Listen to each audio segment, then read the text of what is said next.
Alrighty, welcome to the second episode of the Death Penalty. We have our first DP victim, Drew. Victim, yeah. How you going? Yeah. Drew Shepherd. Nice to be here. For those who don't know, he's the lead guitarist and mastermind behind Make Way for Man, who dropped an EP. It was about 2 years ago now. Yeah, Close literally to 2 2 years, about a week ago. Yeah. Also, I'd like to specify that the DP happened before the camera was turned on, so you might need to log in and sign up to our bonus footage. And more section. afterwards, hopefully. Subscribe to our Patreon for the adult content. Yeah. Yeah. But yeah, they dropped an EP that just sort of mind-fucked everybody in Perth. It was like, this is a whole new level of band that we kind of really haven't had up until now. Mind fucked the people in the band. Don't worry about it. For those who don't know, how would you describe Make Way for Man? Oh, geez. Well, we didn't really know how, and then one guy early on said, this is progressive metalcore, and we were like, sounds pretty good, we'll go with that. So we just stuck with that. I don't know, it was, you know all the guys, so it's kind of like, it's been a mix of rock guys and metal guys and hardcore dudes, and they all joined together, original members, and it was such a, what do you call it, like just a different mix of people that we knew the music was going to be a bit different, and I guess it was, yeah. I suppose that's how like every band forms. Like people come together and bring all their styles, and that's what makes bands original, though. Well, isn't it? yeah, that's it. Because like you can tell when there's a band they all love the same band. You know what I mean? Yeah. Like, it's like, well, that just sounded like my sugar or whatever. You know? Yeah. Like, That sounds like Periphery. so you really want, you really want different guys. Hey, like, I mean, obviously not too different, like country and western and fucking deathcore or something. But I don't know. You could chuck some Billy Ray Cyrus in there, right? Get that mullet going again. Get Zane. Deathcore, mate, Billy I Ray. needed it today, actually. Got sunburn as fuck. If I'd had the Billy Ray mullet, it would have been fine. So yeah, last week we were talking, Drew. We found out, like, because I was saying, Billy Ray Cyrus was the first song like my uncle taught me to play when I literally first time I ever held a guitar. And he's like, he's saying Really? his mum is. that was your first song. Yeah. That's awesome. And he reckons his mum was like, oh, he used to walk around singing it as his favourite song when he was a kid. So When I was like 3, I used to bash around singing like crazy lyrics. Mum reckons I put one hand up and just like, Billy Ray "Don't Cyrus. tell my heart." It's pretty we were catchy, a gotta be match honest. made in mullet, really, weren't we? A mullet made in heaven. I heard He some, actually had the mullet.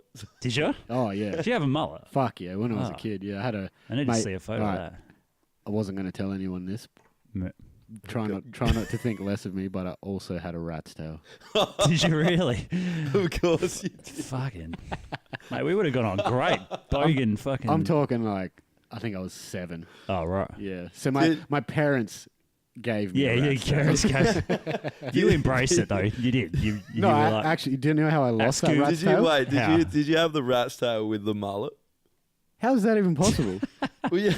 mullet Well, tail? it definitely What? is possible because the mullet stops at a certain length, and then the rat tail. I've seen this before as well. It's a fucking thing, and the rat's tail goes down. You guys are, Lower. I guess, oh no, Wow. you're close to my age, but I had like, back in the day, when I was in, probably year 7, I had, kids used to have shaved head and just a hell long fringe Yeah, on yeah. one side. Did you ever have Yeah. that? Yeah. It might have been before your time. It was or a around. scarlet. You No, might I remember it. definitely saw it. That kind Yeah. of came back a little bit with the emo. Yeah, it did. It movement came back. a Do little you bit. remember before that, like when kids, maybe they hadn't nailed it, or the hell rough kids, they never maybe knew what it was, and they had it shaved to their skull, and just like that one fringe that went across like Yeah, a I remember curtain, that. like to their eyes. Like a curtain. Please tell me you had that. That's called schizophrenia.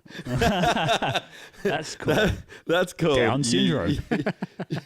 That's No, hey, if you're a sound mind person, you're not getting a haircut like that. I don't care what. no, anyone says. but it was when you were too young to really decide. And maybe Oh, that's so your called parents had No, I your just mum say- has schizophrenia. Yeah, man, fuck.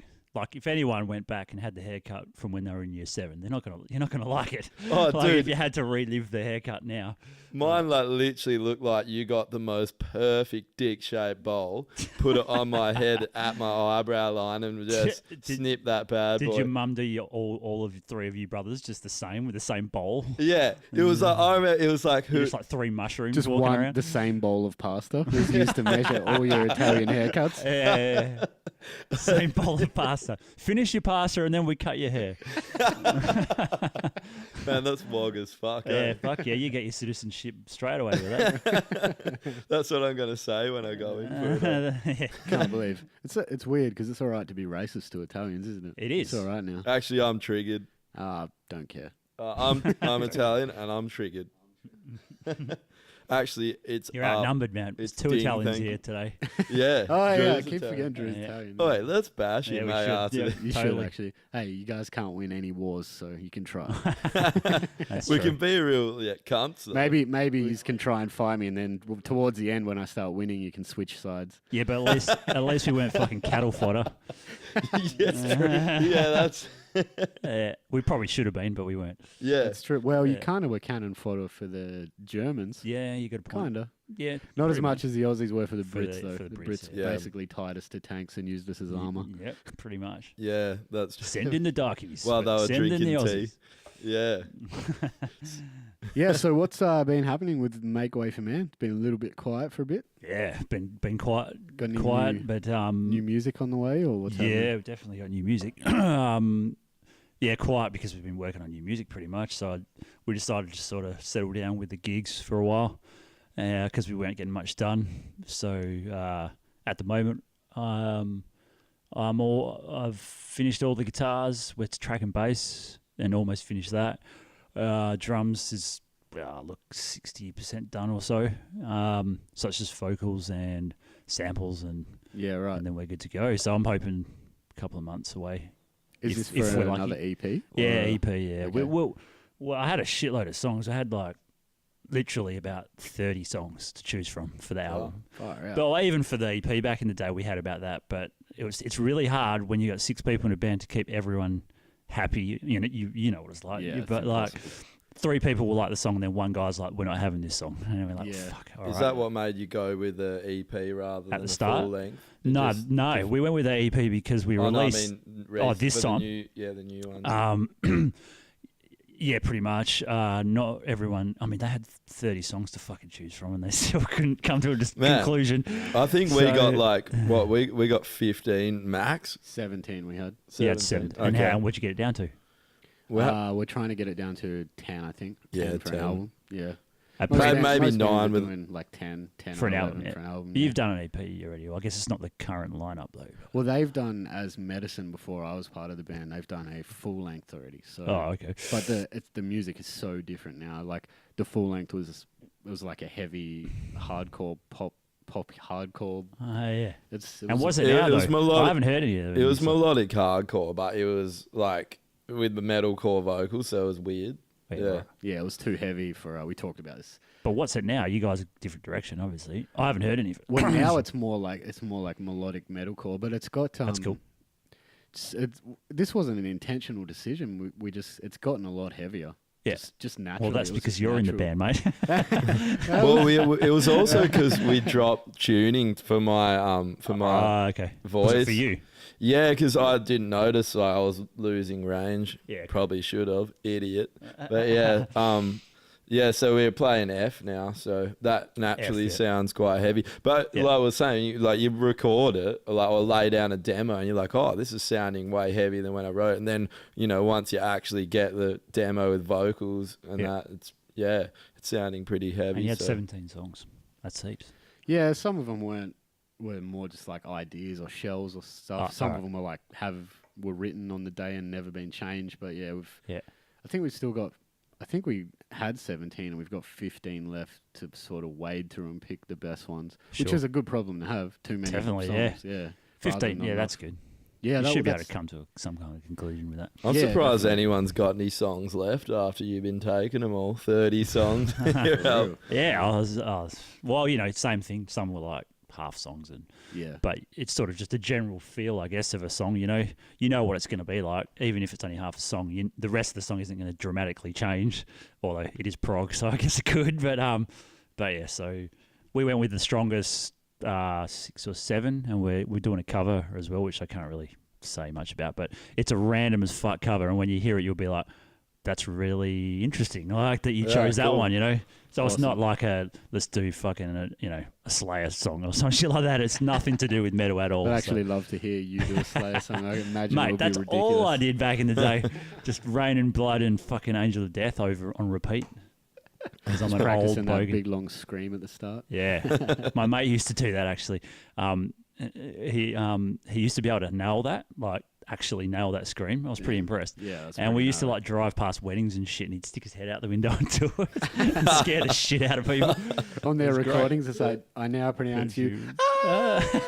It was totally that. It was great. Then he got older and couldn't do it anymore. Ah. But I He's don't like, think. boys, That's I've why- hung up my screaming at weddings at Yeah. Boots. Like, But fuck, Tom Murray can't even do it. I mean, he's old, but like he can't do it. If the fucking guy that created it can't do it, then that's Well, fair. that's why you've got Yeah. to cut your balls off when you're 12 so you don't go through puberty and you can maintain your vocals.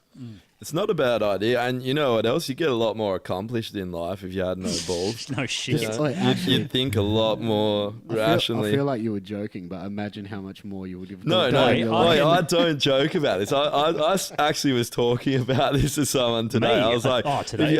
if you didn't have like balls, you Yeah. would literally think rationally way more often and get Fucking shit open done. it. You wouldn't be like, Well, I'm going. Yeah, I need to fuck something. Well, and on also, we wouldn't have Islam. That's true. Yeah. Wow.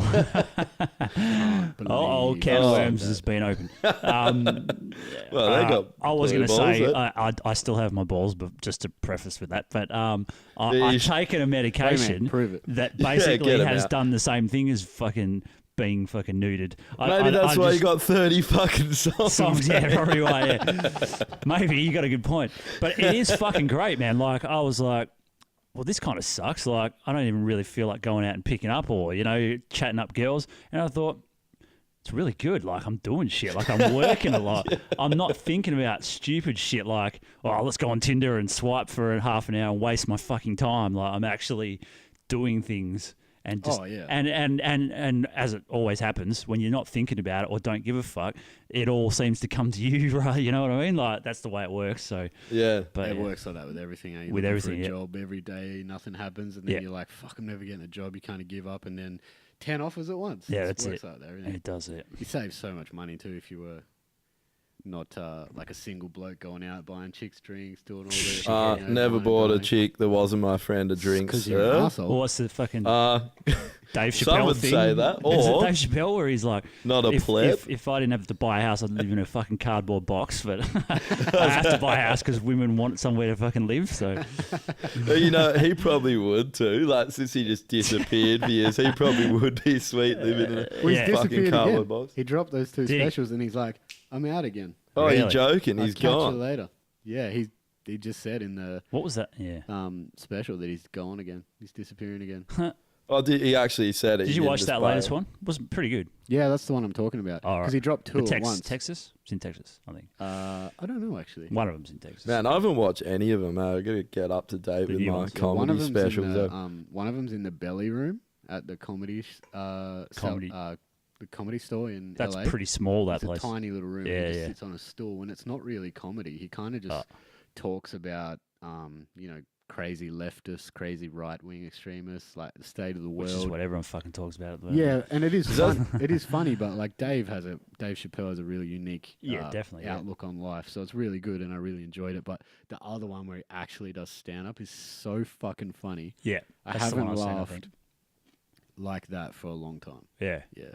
That's kind of like Jim Jeffries' podcast, eh? You know, that he does at the end of his shows. He just sort of shoots shit with people when it gets political. And that. Have you listened? Yeah, didn't yeah, realise he's he got a had a podcast. podcast. Yeah, he does, yeah. Yeah, it's I've just been him. listening to it recently. Is that as well. new? Is it? Yeah, oh, Not fairly. sure it's that Yeah. new. Because I remember looking for it and he didn't have one, and I was like, "How do you not have a fucking podcast? Holy Yeah. shit!" Yeah, he's like, I don't need one. That's I Uh, don't need maybe. one, bitch. He doesn't need one, but I want it. I want Yeah, it I in know. my fucking Who ears. doesn't fucking want that, eh? I don't Like, know, man. He's gotten a bit off the fucking rails with the political shit in America. Like, Yeah. he's kind of like delving into an area where he really shouldn't go. In my opinion, like stay away from it. New show he's got, man. Yeah, that's what it is. It's, But Americans don't like anyone, even other Americans, but definitely not an Australian commenting on their politics. They just don't like it, man. Go back to your own goddamn country. That's right. Come to my country and tell me how to do my guns. I kind of agree with it in a way, but like, you know, you can still have your opinion even if you're not from that country. But he's a citizen, isn't he? Or he's applied to be a citizen. I'm sure he's a citizen. He's been there for a long time. I think you got to live there about 9,000 years before you get citizenship. Trump's trying to kick you out now that he's got in. Builds a wall around Australia. That'd be good, actually. Yeah, it has to be with that ice wall though off Game of Thrones, but one that doesn't melt. Maybe you could build an ice wall out of meth. We seem to have a lot of fucking meth capitals. Just a big we'll get ice. the meth heads to create it too. Yeah, like build an ice wall and they're like start cooking in their back sheds. Let's build this wall. Just tell them they can have all the meth they need until the wall's done. And that the cops can't come in. The wall will be up in like 24 hours. Yeah. If you build a wall, the cops can't come in and arrest you when you're cooking. They're like, shit, son. This man's logic is sound. Yeah, I think that's a foolproof plan. Let's do this. Sounds good. So, how did you get into Make Way for Man? Like, what was your musical progression to get to there? Because you started Make Way for Man, right? It was me and Jordan. Right. Technically, Jordan is the original drummer from Savior. Right? Yeah, he's in Make Them Suffer. Yeah. So he sort of... Is he though? Have they announced that? Well, if they haven't, it's pretty fucking obvious when he's been touring worldwide. No, I'm pretty sure they have. But it was a bit weird with that because they were doing interviews on their last tour and they just skipped the drummer out, like, because Jordan was playing for him. I think they've announced it already, even if they haven't. I didn't know. I don't think they have because I never saw it. Hey, like, I'm pretty sure they did because Tim posted something. They announced it. They were like, Tim. Jordan's in the band.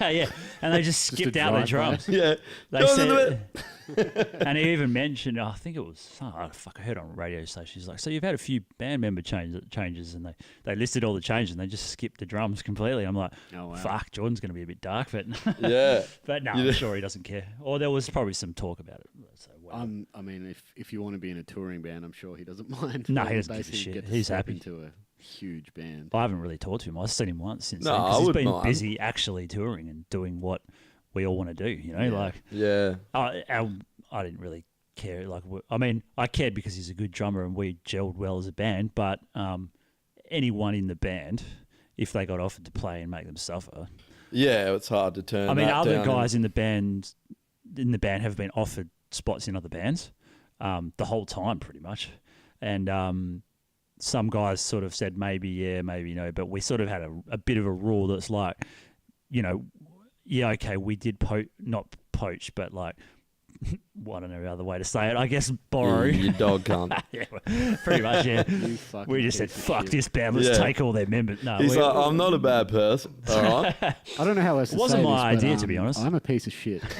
I'm a complete cunt. If you didn't know. So yeah, obviously the singers were in two other bands, and well, it's not poaching because they didn't leave those. They didn't. No, that's true.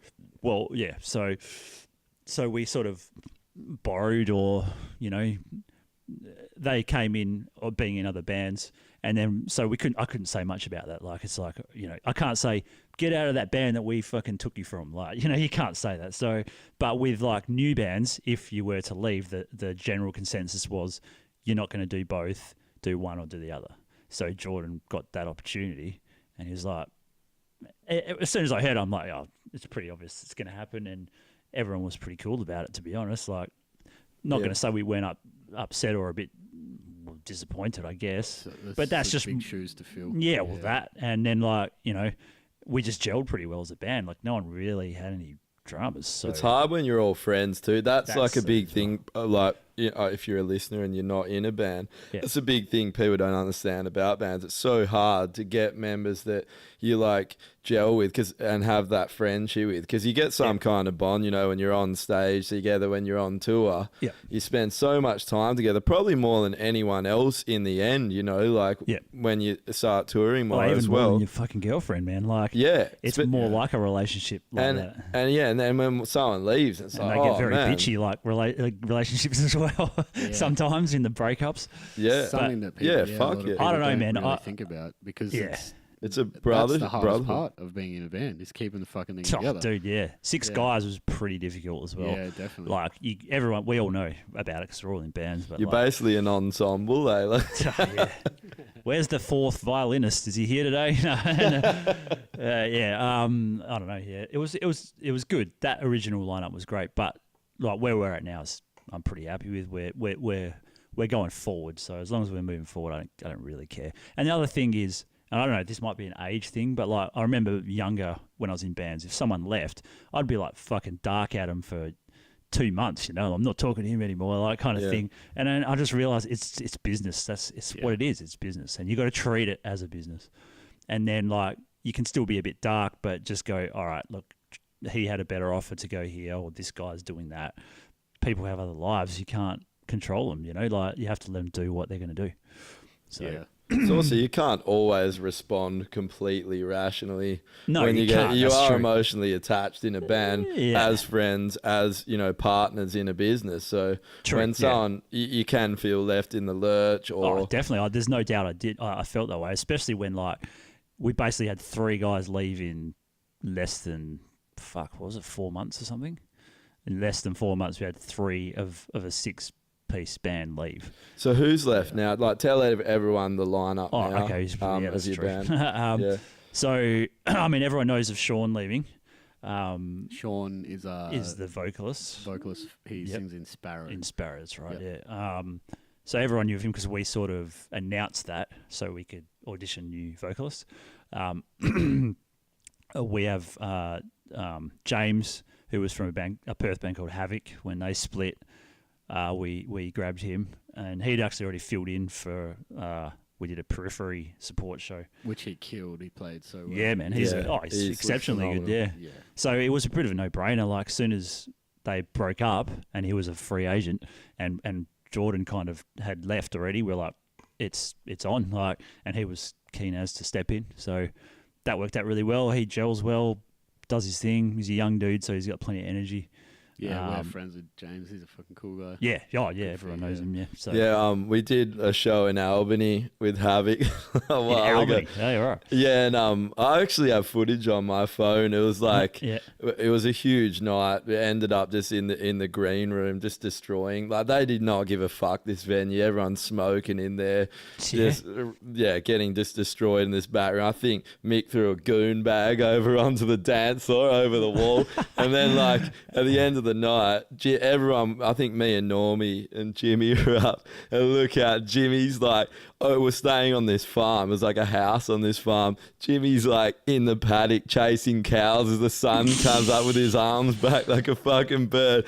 Or he's like creeping up behind him, and then he chases them, and he's like running through these paddocks. We were just losing it laughing. That's energetic right there, right? Yeah, he's definitely got energy. And he's a lefty, which is a bit different. Yeah, not politically left-handed drummer. It's weird to look I don't know. Yeah, it is left-handed drummers always fuck me up to look at. Yeah, and also on bills, there ain't no drum sharing. No, that's true. It's a bit of a pain. That is a bit of a pain. I didn't even think of that. That's Jimmy, you fucking dog. Yeah. What do you do? Sort your fucking life out. Yeah. Start playing like a normal person, cunt. Yeah, and then John is the remaining vocalist. I'm the only guitar player now, so Josh was our rhythm guy, the SpongeBob guitar man. Yeah, everyone recognised that guitar. He had to leave for the fucking randomest reason, and it was kind of like, it's the best reason I've heard to leave a band yet, and that was he was going to Antarctica for 6 months. Really? Is he actually? That sounds like my girlfriend's crazy and I need to tell her that I've left the country because she won't stop stalking me. That's almost as bad as my mum's call. Were you stalking him, Drew? Well, a little bit, but that's just the way it goes. Yeah, he's in the shower, you're just holding up your phone playing your demos while he's washing his balls. What do you reckon of this? What do you reckon? Yeah. No, so he said, I've got to take it because it was something he's wanted to do since fucking Is he forever. a geologist or a scientist? or No, something? he's a heavy duty electrician or something. Oh. Yeah, right. Something along those lines. Like he works on power plants and Yeah, He's right. actually a penguin. He's just returning. Yeah. I got to return to the motherland. If he's a penguin, that's some impressive guitar playing. Yeah. One big old flipper just shredding with one Yeah. flipper. You go in those new wave, like beat down hardcore bands, just open one, Yeah. So yeah, he wanted to go to Antarctica. I was like, well, fuck. All right, fair enough, And then we decided to, we chopped around the idea of another guitarist and just thought, fuck it, like, let's just stick with one for now. If a guy comes along, we'll look at it then. But yeah, the hardest one's been the vocalist. Like, you guys know that we sort of put up a post and tried to promo trying to find a vocalist after Sean left. And we had quite a few submissions, some good ones, some not so good ones. And we're still sort of hunting through those, actually, and had bites. So far, nothing that I've thought was like the right fit. They were good singers, but maybe just, I don't know, maybe not just the right singer. Yep. So who knows what's going to happen with that. The thing is, like, when you got two singers, you lose one, you can still do stuff because you've got another singer. So like, Yeah. That's pretty good for touring as well. Oh, hey, totally, like yeah. someone's voice blows out, you've always you got to reserve. It's just the creative mind you lose, I guess. That's it, And, yeah.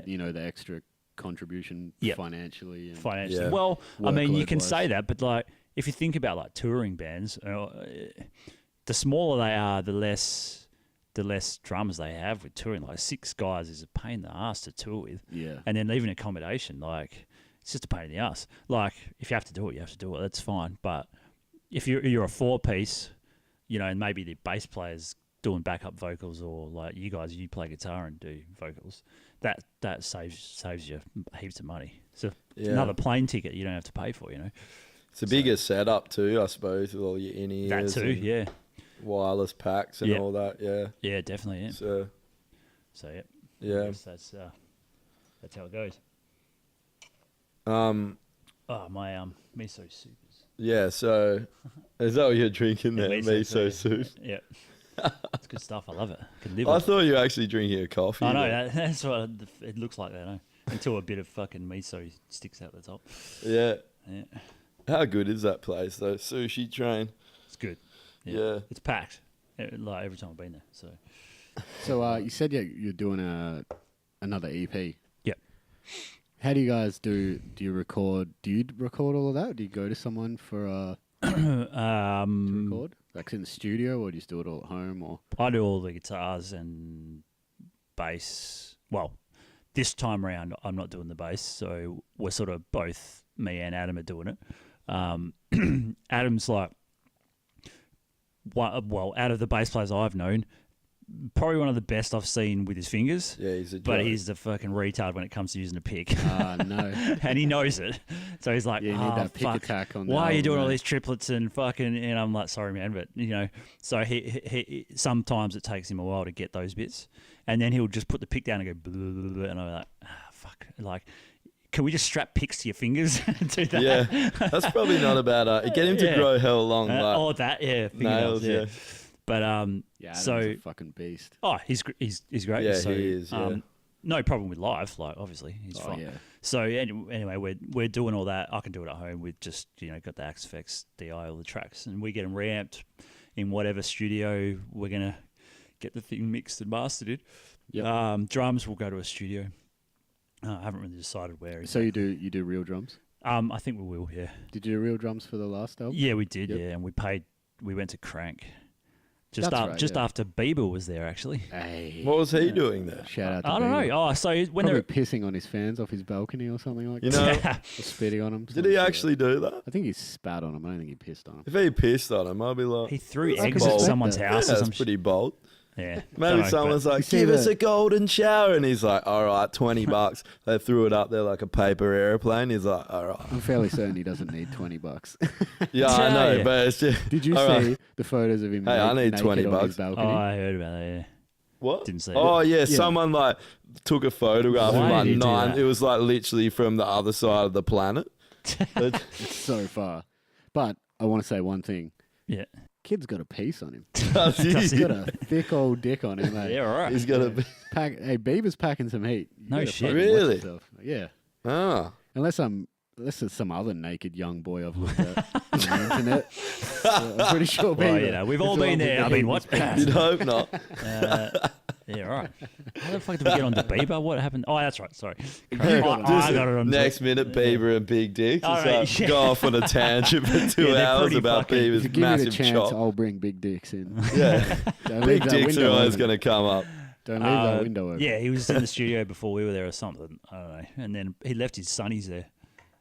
Oh, really? Well, apparently he goes on tour. Well, this is what a lot Mate, of pop put guys those do. bad boys I on didn't know eBay. this, but they literally just go wherever they're touring. If they've got a day break, they go and bash out their vocals for a track there, and then they just send it back off. And because it's pop music, they don't actually write all their own fucking shit anyway. So everyone else records it in the studio in America, and Bieber's on tour in Australia, and he just does his vocals in wherever he is. And then they just like, look, as long as there's a good mic and a decent room, we'll fucking auto tune the fuck out of it anyway. So doesn't matter where you do it, as long as it gets done. Yeah, never. You never really think about that because you're always thinking from a normal fucking person's perspective. Like, what is that going to cost if I got to go to studio everywhere I go? Yeah. But Bieber's like, everything's free. Everything I do is free. Yeah. So I just do Well, whatever the I other want. thing is, Yeah, if you're a drummer in true. a fucking touring band, like a heavy band, and someone said, "Oh, you've got a day off on your 28 show tour. Do you want to go in the studio and do some drums?" I'd be like, "Fuck no." I don't. Yeah, for sure, You know what I man. mean? You'd be like, I'll go to the pub and drink beers. Yeah, exactly. Or just sleep and catch up on like 2 weeks sleep that I haven't had. Yeah. I think the difference is like for someone like Bieber, Yeah. he's thinking in terms of, should I go and make $10 million today, Yeah. or should I just hang out in the hotel? But 'Cause does he actually care at this point? I don't think so, but like Like you there's- said, he wouldn't pick up $20. nah, God no, you wouldn't. Would he pick up $20? 20,000? Nah. Not even Probably 20. doesn't give a fuck.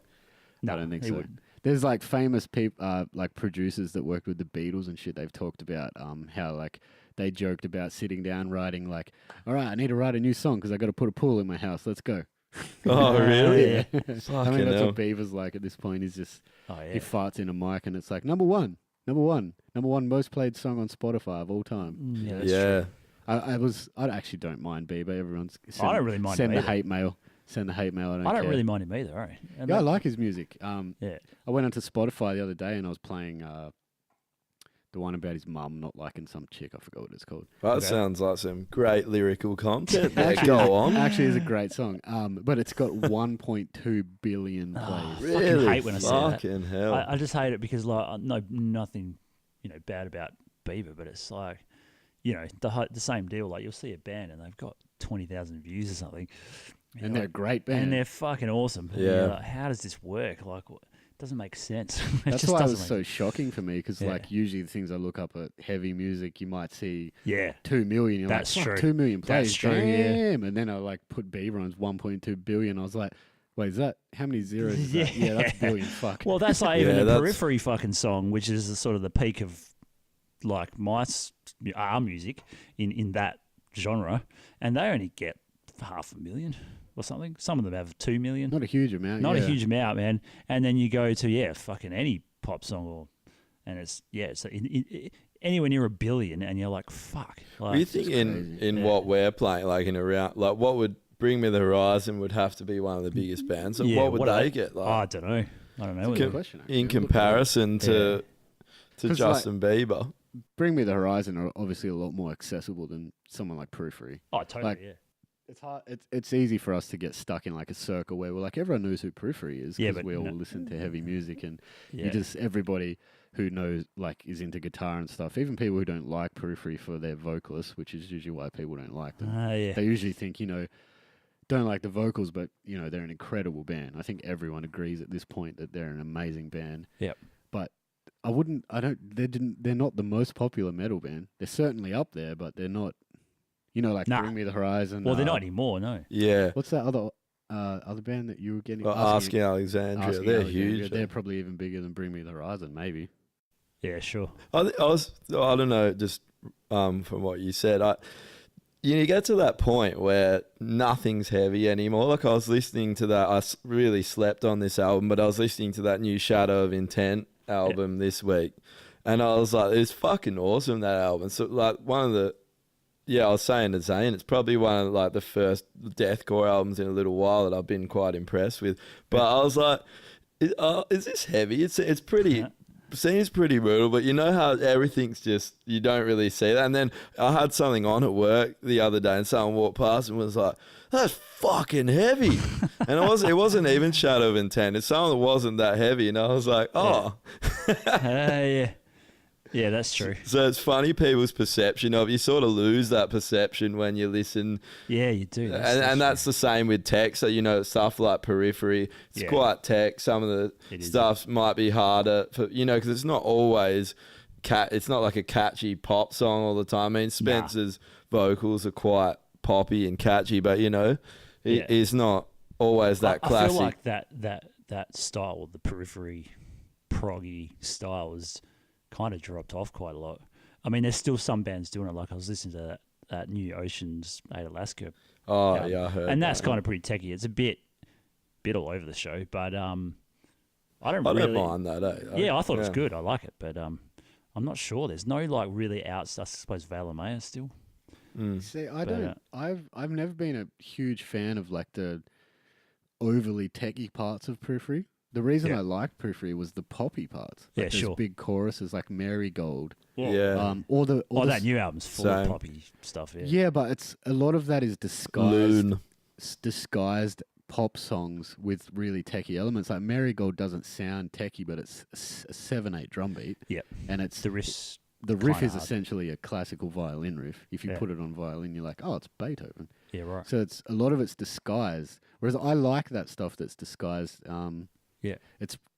You hear it and you're like, oh, this is such a catchy song. It's easy to remember. It sounds great. And then you listen to it a few more times and you're like, wait a minute, that's not quite right. You tap in, you're like, it's not quite right. And then you sort of peel the layers back on it and you're like, there's a lot more to this than it seems. Sure. But for a lot of people, it just sounds like a heavy pop song. Yeah, definitely. Which is, that's a skill in itself, though, to make something catchy. Like that, there's not many bands that can make such a catchy song. Tesseract. They do it too. Tesseract's doing new it stuff. all the time.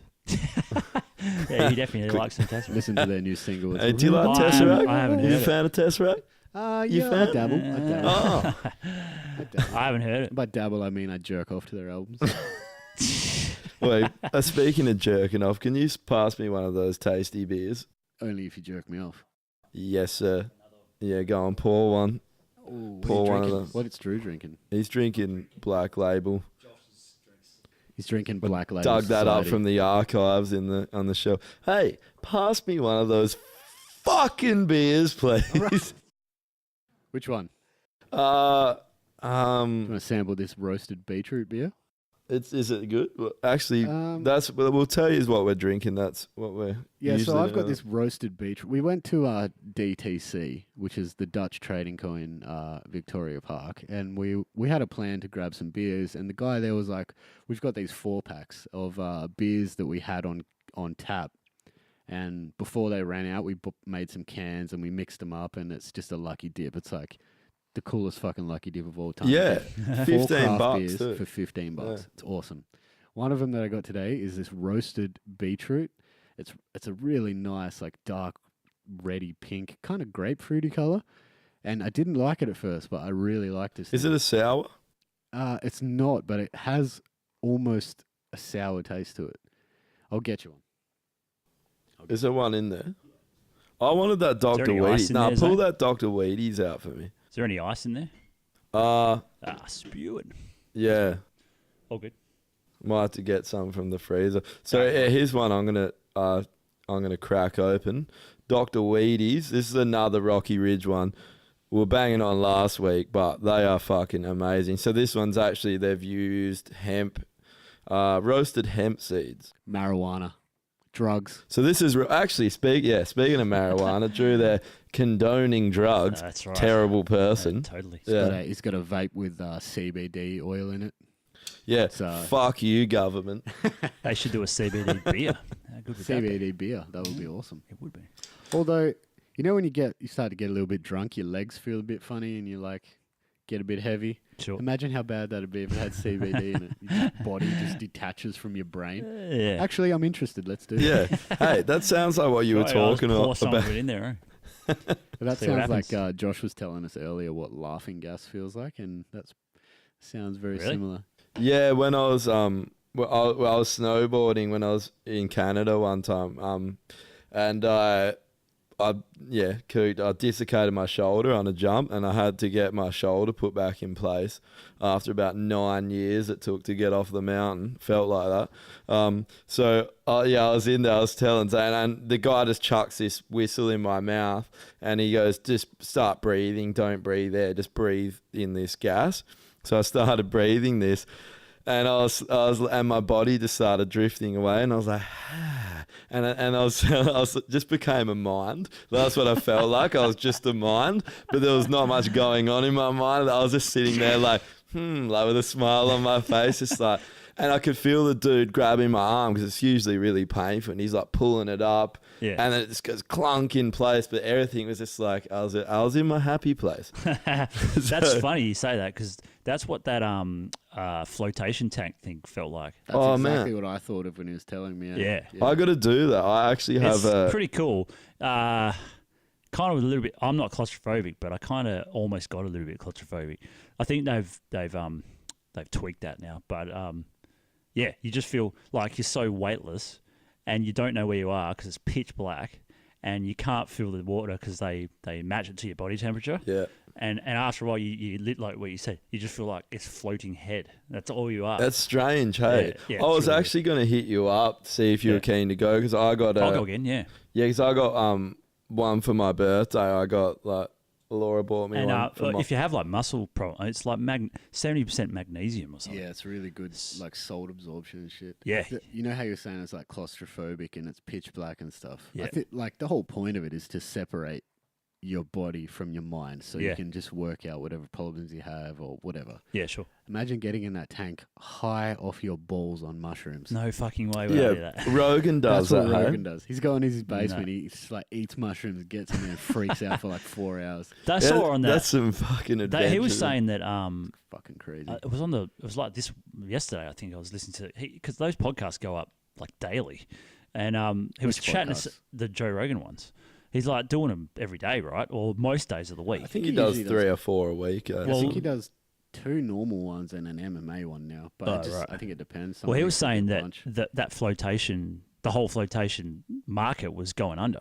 And then when he started shitting on about it all the time, now it's picked up to the point where in the advertising, all they do is bang on about Joe Rogan because he kept it alive. Well, he said that when you go to a flotation place, you know, like you fill out a form, like you buy a car or whatever. Fuck, they're like, Oh, how yeah, did he's you on the find out form. about us? Yeah. He was saying that at the flotation places, there's a box that says Joe Rogan. Really? How did you find out about us? Oh, Google, that's awesome. Google, Amazon, I said that. TV, advertising, Joe Rogan. I said it when I went. Because I asked you, and I said, "Yeah, Joe Rogan." And then this girl was there. I'm like, "So who told you to do this?" She's like, "Oh, my friend said Joe Rogan does it." I was like, "All right, just put Joe Rogan's head out the front of the fucking place. Like you might as Needs well." to be He's just collecting some modern. fucking royalties. Yeah, he from that should, shit. yeah. Is he modern Jesus? Or well, he actually exists be. though. So Ah, what are you implying? I can't believe. It's I worth can't doing. believe this. Like I don't know. I think you got to be in the right frame of mind, but it's definitely worth giving it a go if you I, have I imagine if you smoke a little weed and get like a bit of a body high on, it would be Yeah. super amazing in there. Yeah. yeah, I reckon if you just smoke that great wall of meth and then get in there, you get, that we were talking about building. Yeah. Nah, fuck that. Meth in a locked tank, you'd just fucking go You insane. wouldn't be able to sit still. No You way. wake up, you got no skin, you've scratched it all Yeah. off, you just pulp in there. Yeah, I don't know. It's definitely worth doing. Yeah, So- so you said that you did live drums for your EP and you're going to do them again for this one. We want to, yeah. Yeah. Yeah. So are you against doing digital drums? Because I know you No. use digital rigs live with the Axe Effects. Yeah. I'm not against it at all. I think what we do with, well, what we've started doing with pre-pod stuff is usually I'll write it because I've got a drumming background, Yep. so I can sort of get drum beats in my head fairly easily. And I'll write the drums, and then we'll get James in, and he'll have a crack. And then I've got an electric kit, and we set that up and run through the track with an electric kit. And then we kind of mix and match. So you've got like the two different aspects, because drums that you write with your hands are completely different to drums that you sit down and play. Like you write shit in your hands that you would never think about writing sitting behind the kit, and then vice versa. So like this way, I feel like we're getting the best of both worlds. So we're getting what you would sit in front of a computer and write, and what you would actually play, and then just take the best chunks of what he comes up with out of two creative minds, and make a track out of it. So it's worked out pretty well.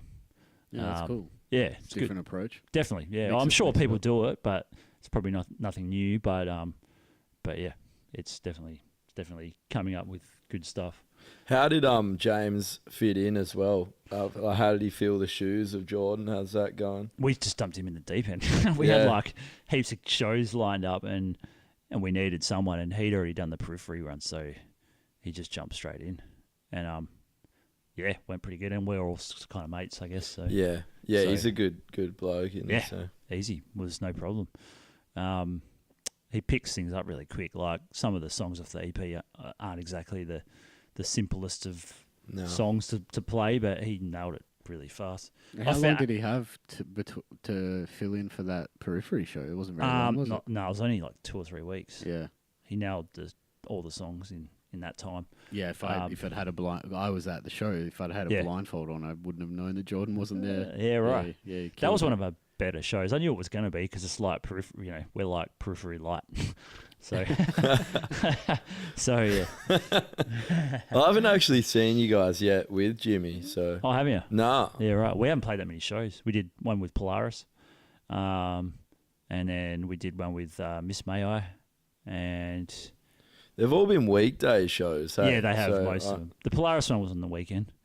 Yeah, so Oh, that's right. That was at the Boston. yeah, it wasn't was sold out though, because it was only like 200 cap or something. Yeah. So That's not enough for Polaris. nah, they're coming Nah. back soon, aren't they? Yeah, with yeah. the plot in you. That'll be a good The show. Plot in You. Plot in news. New stuff sounds pretty cool. I haven't I'm really Yeah, digging they've that. dramatically changed their sound, eh? And what are they now? Well, we supported them in Reflections of Ruin years ago. Was at, I in the band or? No, I think this was before. Alright. Yeah. Yeah, pretty sure because we had. Oh yeah, that's Yeah, I some don't remember background too. Oh, yeah. Drew used to be in Zane's old band Reflection of Ruin. Yes, that's so- right. It was I was a actually band whore. twice. Yeah, It was twice. Yeah, it was actually actually twice. So we had Because we they're had, like, do we like this guy? Nah, fuck him off. Actually, get him back. Go on. Get him back. And he's like, okay. Guys, can I come back? All right, come on. all right, we'll let you out Get of in the there. gig chamber. What do you want to play? You want to play drums? You want to play guitar? Whatever. Yeah, we had a drummer who left, and originally we had this really good drummer, so he left a lot of fucking. It's hard to find, like we were saying Yeah, with Jordan. totally. It's hard to find when someone really good leaves. It's hard to find someone who can fill their shoes. And then we were looking for a drummer, and then we found Drew, and I don't actually know how we got you. In the I don't band, either. remember. I Yeah. don't remember either. I definitely knew about you from. You're playing in Vesper's Descent, That's right. and this is going back now. Vesper's Descent's like an Yeah. old school metalcore band from Perth. Yeah. And then your old band, Prescient. Prescient, yeah, which was like a 3-piece prog band. Yeah. So we knew about Drew from that, and I think we somehow figured out that you were a drummer because you weren't an active drummer. No. You were playing guitar and everything, and Yep. yeah, we got him in, and It's just right timing, I guess. yeah, it was good timing. And then Yeah. we ended up getting a different drummer. Just didn't the style. Just Yeah. didn't really fit what we were going for. No. You were Drew is a really good drummer. It was just very proggy, Yeah, it wasn't, old school. I wasn't a metalcore drummer. Yeah, not a metalcore drummer. It just didn't No. really fit. So we we got this different drummer, and there was never any hard feelings. Like Drew's very mature. Fuck, that's not what he was saying to me. Fuck. Yeah. Before I got here, he's just like, when that cunt gets here, I'm throwing him off the balcony. Yeah. He's like, fuck, there is so many hard feelings. I can't stress enough how many fucking hard Yeah, feelings. make sure I'm sitting on this side. I don't want to sit on That's this side. why I'm here. I'm why trying you're to in the sit. middle? Yeah, I'm going to stop this shit if it kicks off. Also, he's going to the fucking UFC on Sunday, so he's Oh, ready. yeah. Eh? I am fine. He's Sure. super aggressive. I am. 7 a.m. My start. You're going to test be is there. Spiking. You're going to be there 7 Yeah, a.m. 7 o'clock in the morning. Who's What? fighting at 7 a.m.? What the Like, fuck? Why mate- does it start that early? It's Oh, so they've they'll- adjusted it so that they fight at the same time Who- as if they were still in America. but who's fight? It's like obviously the Ah. undercard or whatever you want to call it. Yeah, it's undercard. It's Yeah. I mean, it's not. They're like, fight in great. Perth. Is there Aussies? It starts. There's 2 Aussies. So Tay Tuivasa, I've pronounced that completely wrong. okay. I'm pretty sure he is the first Aboriginal UFC fighter. He's half Aboriginal, half Oh, shit. New Zealand. I'm pretty sure. Yeah, That's cool. but he's been fucking making waves, doing Really? really well. And also Mark Hunt is Hold on. He's an Aboriginal Australian guy. UFC or UFC. Yeah. so he's travelled over America. yeah. Yep. Shit. Yeah. He's That's doing cool. really well. He's a good fighter. Nice yeah. one. He's a heavyweight too. Really? Yeah, which is good. The UFC heavyweight division's pretty Yeah. Wow. bone dry at the moment. Do This Ameri- was meant to be a current event, so ruined. Oh no. Eat a Yeah. dick. Okay. Well, it's Yeah. still relevant. Go on. It's Yeah, still, well, we have, it's uh, still UFC. The other Aussie fighter is fucking Mark Hunt. I mean, what can you say about Mark Hunt? If you're into fighting, Mark Hunt is. He's It I really can't sounds like believe Mark his Hunt name every is time you Mark say it. Hunt. Mark How Hunt. is someone That's all I actually heard. called Mark Mark Hunt? Because I used to say that as a joke, but I never thought that someone would be dumb enough You're not to going to call say their it to his kid face, Mark. are you? Yeah. Oi, Oi. cunt. Oi, Hey, go. Mark Hunt. Say it to his face though. I fucking dare you. I'll never even get the check. Oh, if literally, That's if why I he said became Mark big because Hunt and everyone then he, said that to him, and he was like, "Fuck this! I'm going to lift weights and fucking." I'm gonna learn to beat people." fight and shut these fucks but up. if I no said shit. Mark Hunt and he bashed me, I'd be like, mate, you need to get a fucking sense of humour on you.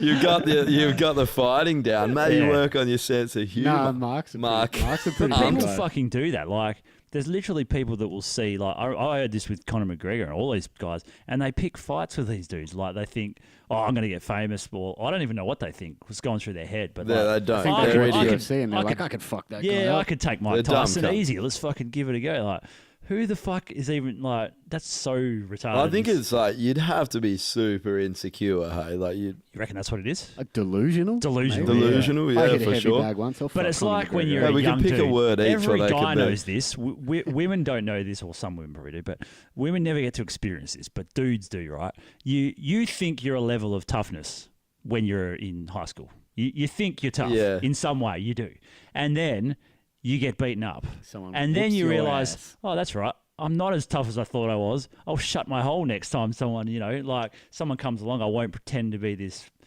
super tough guy because I'm actually not, or I'll learn to fight, or I'll better myself. Like You almost need that sometimes. You get You a do. bit too big for Oh, your boots and totally you need someone need it, to man. tune you up. Well, it I only think needs to happen once. You get Yeah. belted once, and you're like, okay, I got that. I won't do that again. this is Message part of received. it's Yeah. part of being young. Like you're full Yeah. of testosterone. You're Yeah, an that's what it is. idiot, and you haven't learned that yet. When someone walks past and they're an idiot, and they bump into you at the pub, and they're like, Yeah. "Fuck you!" You don't turn around and go, "Fuck you!" Just like, "Good day, sir," and you just keep walking because when you that's get such a- older, you're just like.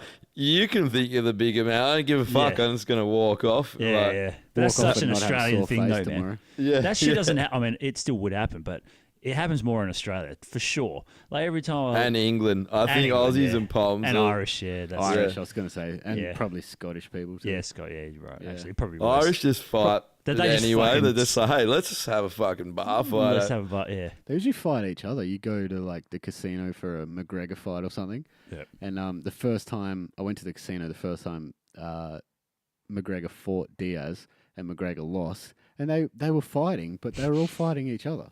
All these Yeah. Irish dudes are fighting each other. You're like, what the Yeah, fuck right. are you even doing? They love that they get a skin full of piss and then just brawl each other. It's Oh, ridiculous. that's what you do there. You got nothing else to do. Yeah. The weather fucking sucks. It's Proper something in the lifetime, Guinness, man. Too isn't many it? potatoes. You just fucking like, fuck it. Let's just fight. Just hitting each other with sacks full of potatoes. That would actually hurt quite a lot. Yeah. Yeah. Doesn't leave a bruise though, so No. it's good. You won't get that assault charge. Yeah. Yeah, so the other band you're in, The Infinite. Mm. What's going on with that? Because Bo's Bodine from At Depths, who we're going to have on probably next week. Bo and one other person from At Depths. Sweet. He's your other guitarist. Yes, he is. Yeah. Well, it's just a 2-piece, so it's just been him and program drums for most of that at the moment. Yeah, so we did a single, probably 5-6 months ago, and I guess it's been a little bit quiet because of his band recording, and also my band doing things. So we've always sort of put it as a side project when we have spare time. But I guess he's the same as me. He's sort of constantly writing and doing things, guitar related things. So you know. Yeah. I'm really good friends with Bo, so I get to hear a lot of the. He sends me a lot of demos and stuff that he's written. Yeah? And one problem that Bo has is that he does not know when he's written something good. Yeah, that's true. He does a million things, and he's like, I don't know which one to pick. But most of them are good. Like, well, most of them are good. 9 out of 10 of them are bullshit good, and the last one that's not bullshit good is amazing. Yeah. Yeah. So he sent me a whole bunch of stuff, and he goes, well, we sat down and went, all right, we'll do an EP because that's what you do. We'd done a single, so it's EP time.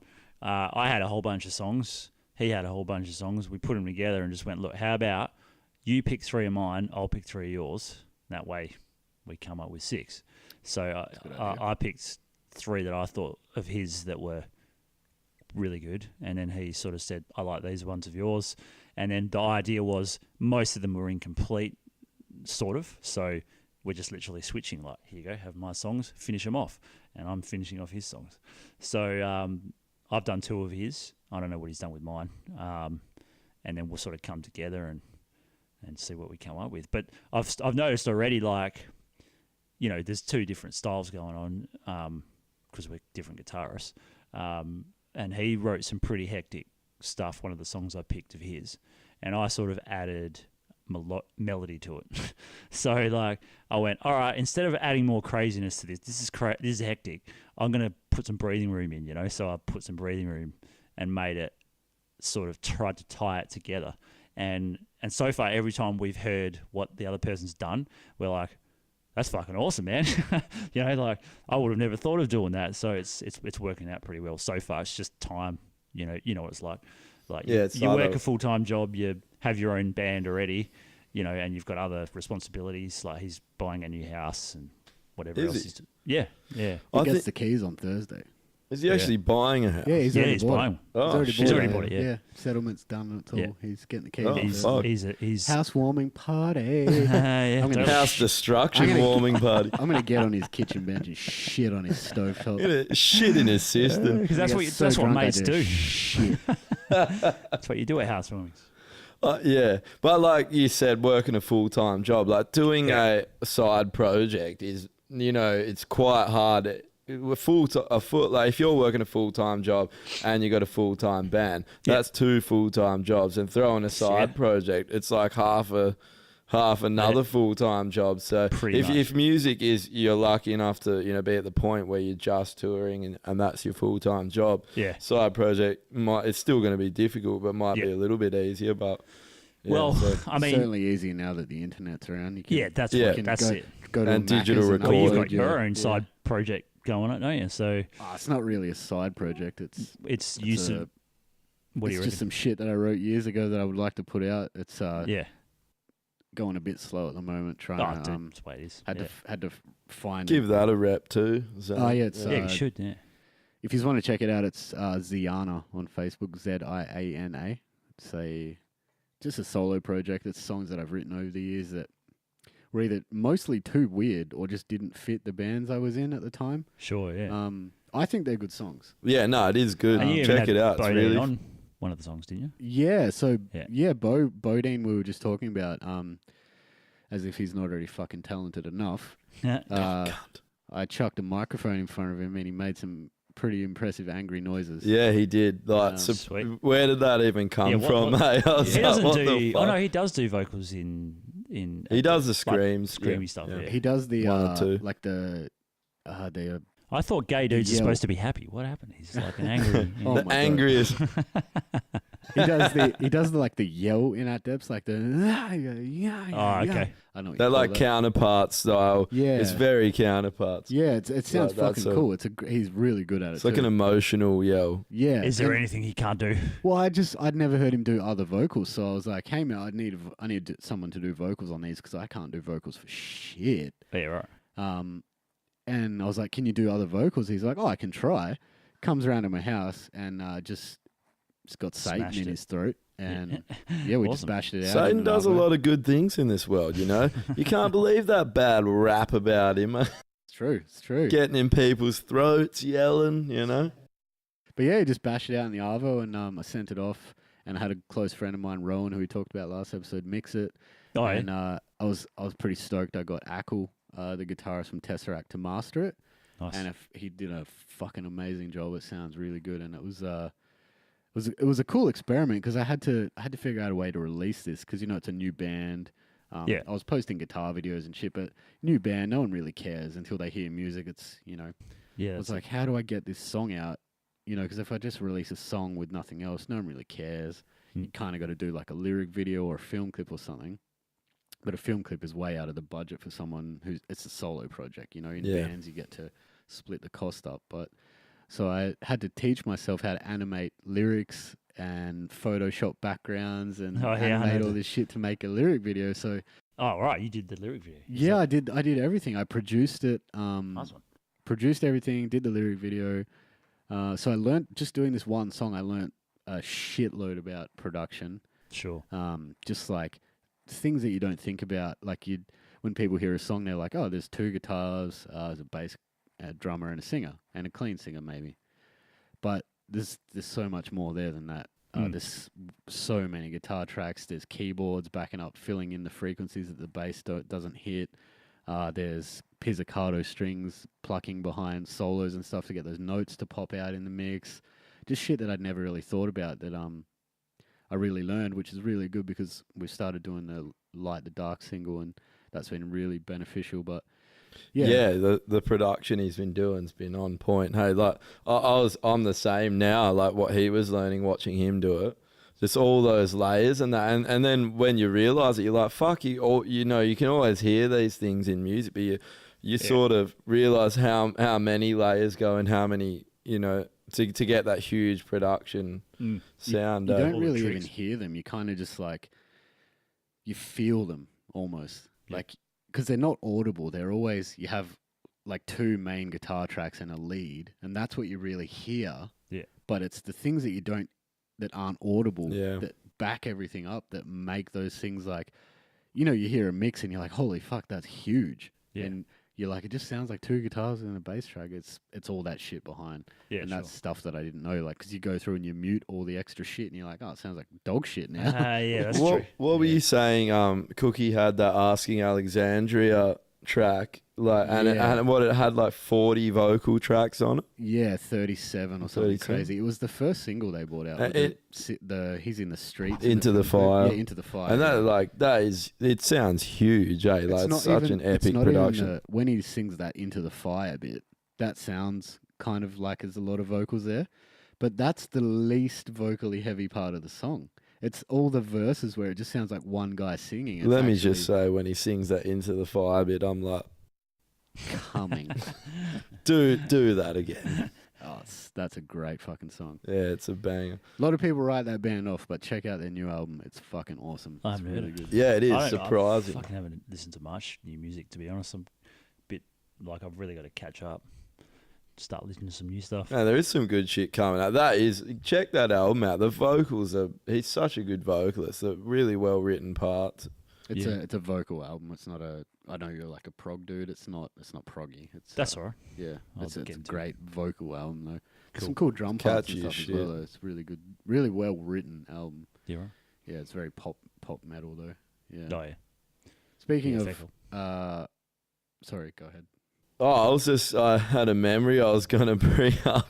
All right. So we used to have this house, the infamous house at Bulwer Street. God. Yeah. Lots of people will hear this and go, I know the My place. butthole actually just started puckering. You know, the funny thing when you said that is this taxi, I can't remember who it was, but one of the boys got in a taxi to come quite far away, and they were like, we're going to this address, and they were like, oh, that's that party house. We know that place. We heard that the taxi driver fucking knew. But yeah, we had this like 2-story house in the middle of Perth. Well, not sort of on the outskirts, but quite close to the city. So we used to always have bands would roll through and stay there when they were on tour, but every weekend was just a huge fucking party. And it was an old house, but it was pretty cool. It had a balcony looking over the city. It was a palace for sure, but it was a palace in the way that a meth den can be a palace. Minus the meth, but it was a den, and it was a party house. There were skids everywhere. Yeah, I'm a skid. The house got trashed. Yeah, Sure did. And we used to have these like every gig at Amps, whatever. There was always a party, but for Make Way for Man's EP launch, man, we organised this after party there. That's right. And we had this after party. We had strippers. We had beer for everyone. Yeah. And we all got there. And I just remember that we hired this stripper. She was useless, the worst stripper in the world, possibly. Hey, like she literally just drank all her beers. I remember going in. It's frustrating, man. Like people kept on coming up to me like it was my fucking problem because I organised her, I guess, but we did choose her. I remember we had like a group chat and we were like, I just kept posting pictures of fucking dirty bitches, and they were like, I like her, and then you're like, no, I like her. I'm like, fuck, I'm never gonna be able to pick one.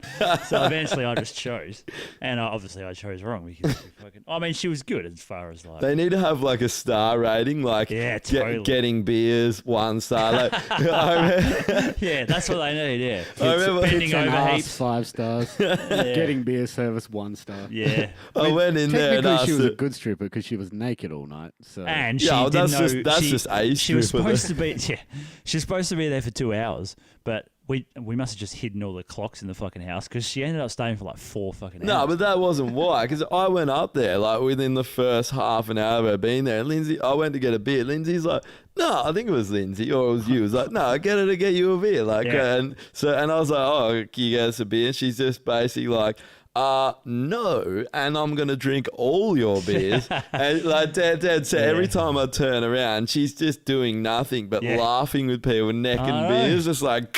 And people kept coming up to me going, "Oi, man, I've been waiting for like 10 minutes for a beer." I'm like, "Oh, for fuck's sake!" So I go out there and I go, what are you doing, man? Like, get him a beer. And I felt like an asshole, but it's like, I'm paying for you, Like, it wasn't cheap I fired her too. for service, but you we hired her to get beers. We got an extra 2 hours out of her for free. Yeah. So. But that was hectic. I remember looking out into the backyard. I was in the kitchen. We had this big backyard for a suburban house, like in the city. Yeah. And there must have been 100 people and the party kicked off at 1 a.m. Yeah, at 1 a.m. More than 100. There was more, yeah. Was it? Oh, yeah. Yeah, it was shoulder to shoulder, and it was a big backyard. Like, it was huge. And well, I mean, like, there was the show was fairly big, and then everyone at the show that didn't know we were doing anything got told about it. Yeah. And so they all, like, lots of people probably just. Oh, there was so many people there that we didn't even know. And then I had to try and get fucking money out of everyone because there was like a per head thing. Yeah. But then there was all these just randoms that didn't. It was pay. $20. So it was fuck all. Yeah. And it was for all the beer you can drink in a stripper. Yeah, because you put the beer on. Yeah, that's right. We did. It's just classic though. It's so hard to get money. But that was like, I suppose you didn't get your money, and then at the end of the night, we're all saying, "You knew this this was coming." I'd forgotten this was coming. It's burned to my fucking memory. So we're all sitting around. I think the sun must have been coming up at this point. It ended up being a fairly big night. So we're sitting there, and the cops just roll in the backyard because we had this neighbour that was just, there's no other way to say it. She was a cunt, like one of the biggest cunts you've ever met. She just called the cops every 2 minutes about anything. But anyway, the cops roll in and go, look, the neighbours have called us and said you guys have been out in the street shitting on cars. And we're like, pretty sure we got a toilet and didn't shit on anyone's car. And look around, anyone shit on someone's car? I was like, no.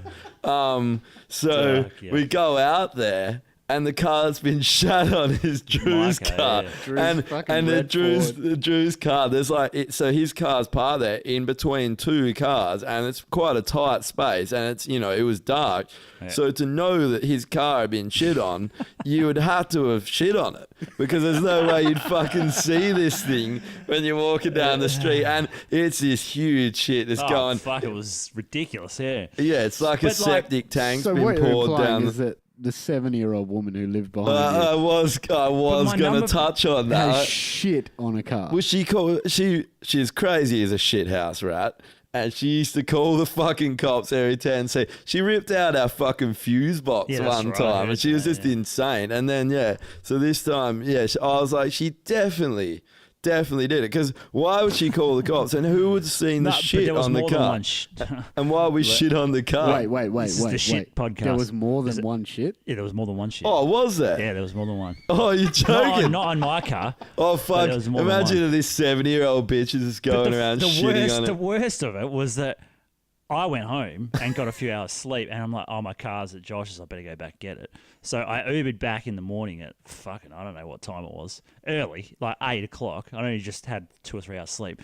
I get out of my car, I hear this ding on my phone as I got out of the car, picture message of my car with a big shit on it. Oh, you and didn't then, know that. I dropped my phone down and I'm looking at my car with a shit on it. And I was like, oh, man. I think we all got that photo. It was in the car.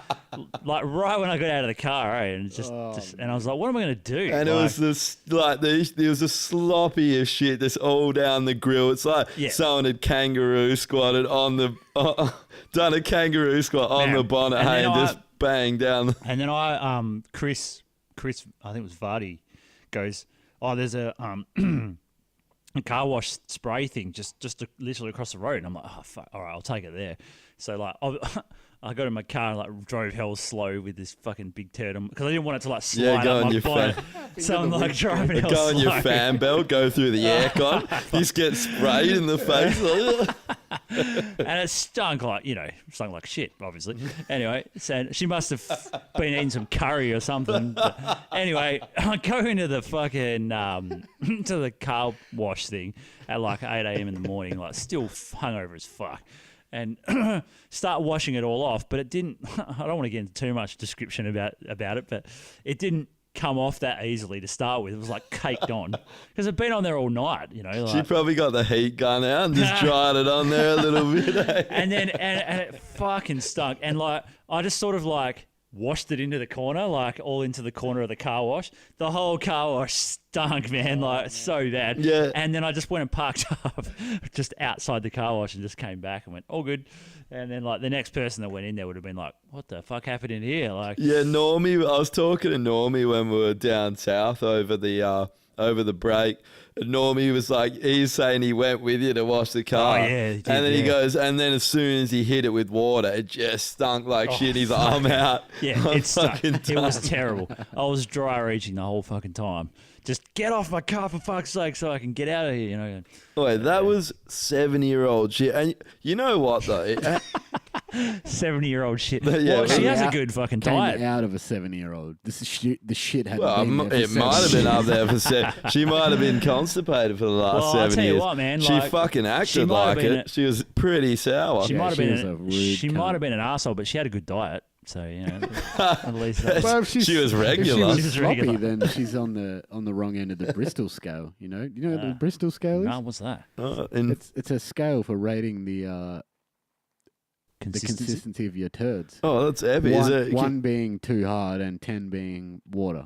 What's too hard? Like you do a shit and the bowl just goes and you just fall on your ass. Have you ever done a shit where you squeezing the fucker out and then like the tiniest nugget comes out? Yeah, see, that's what I reckon it would feel like to get butt fucked. Why is it called the Bristol It's like scale? reverse. Escalated quickly. Who's Bristol? Some guy. The guy who has got a invented it, scale. obviously. He's probably some fucking old Some British guy who's got a scale named after shit consistency.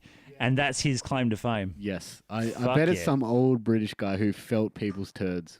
I think I think it's awesome that no matter what you think of in this world, someone has fucking invented it. You know, you can think of the weirdest shit and someone's done it or that's invented not a very it. good one to be recognised for, is it? No, not really. A shit scale.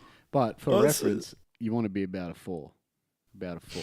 What do you reckon? What would you put that? You saw that shit. What would you put that on the That was fucking about an scale? 8. That was an 8 or 9. That was an 8 In or what 9. way? In the sloppy direction. Sloppy, Yeah, yeah. yeah, 10 being 10, water. 10's the worst. 10 being when you're in Bali and you got gastro and you sit down, your arsehole makes this noise. Oh, so she had definitely been at the curry house. 100%. She'd had Yeah, a fucking vindaloo. Well, she was a serial fucking shitter because there's more than one. So Yeah. and She's just- I don't know. I No, don't know what. the 10 is when your arsehole whistles. That's a 10. The lips, his arsehole lips puckering up for a good whistle. Though. Just Mike Nolan whistles. how do we transfer out of shit talk into something like? How do you even do that?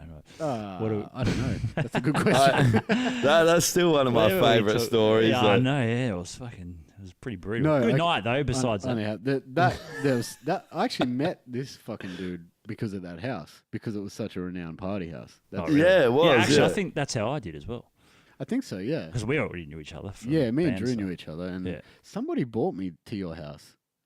Oh, it was Might have been blindfolded. Ivan. Yeah, it was It was Ivan. Ivan, yeah. Ivan brought me In the over. back of a fucking boot, He drugged me blindfolded. and he tied me up, Yeah. and he brought me to this fucking I house. think you got drugged when you went to the house, though. Probably. It's got No, it wasn't. It was probably a couple months later that I got drugged at your yeah, house. yeah. We had Molly for the first time Yeah. at that house.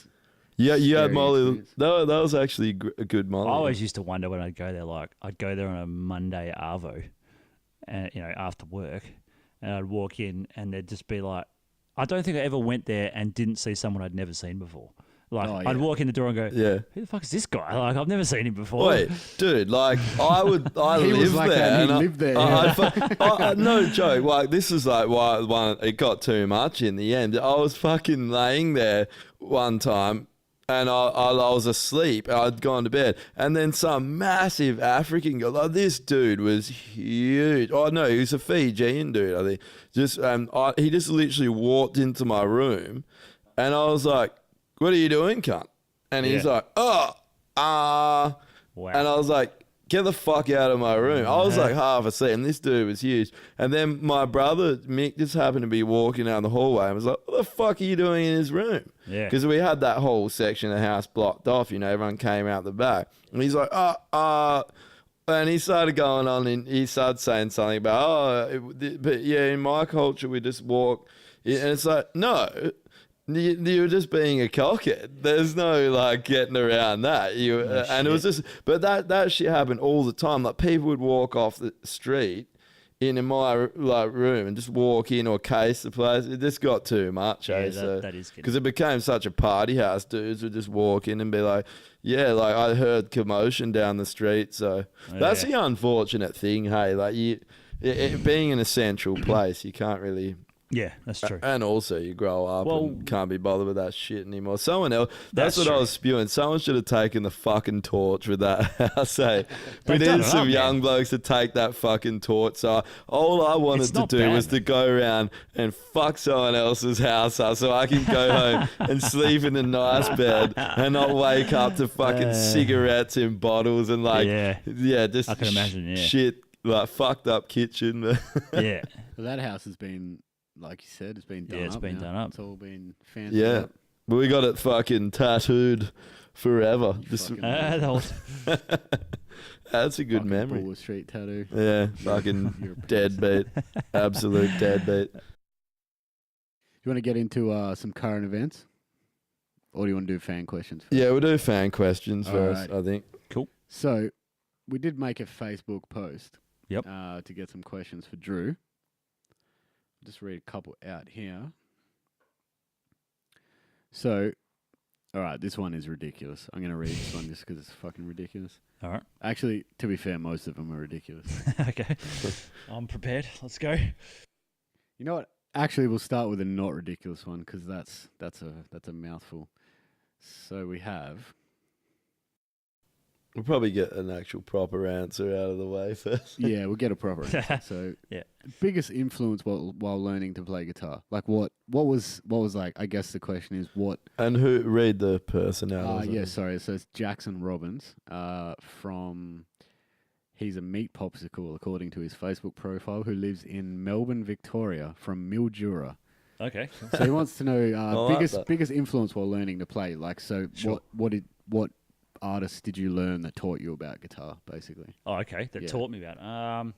Geez, because I'm an old cunt, so it's like we're talking Metallica and things like that. But I would say if you'd say biggest influence to get where I am now, as far as what I like, would probably be John Petrucci, I reckon.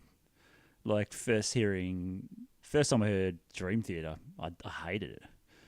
I just couldn't deal with the Same. keyboards and the singing. I just didn't like it. It was the vocals for me. Could Was the not vocals? stand the vocals. It was the keys and the vocals, yeah, for me.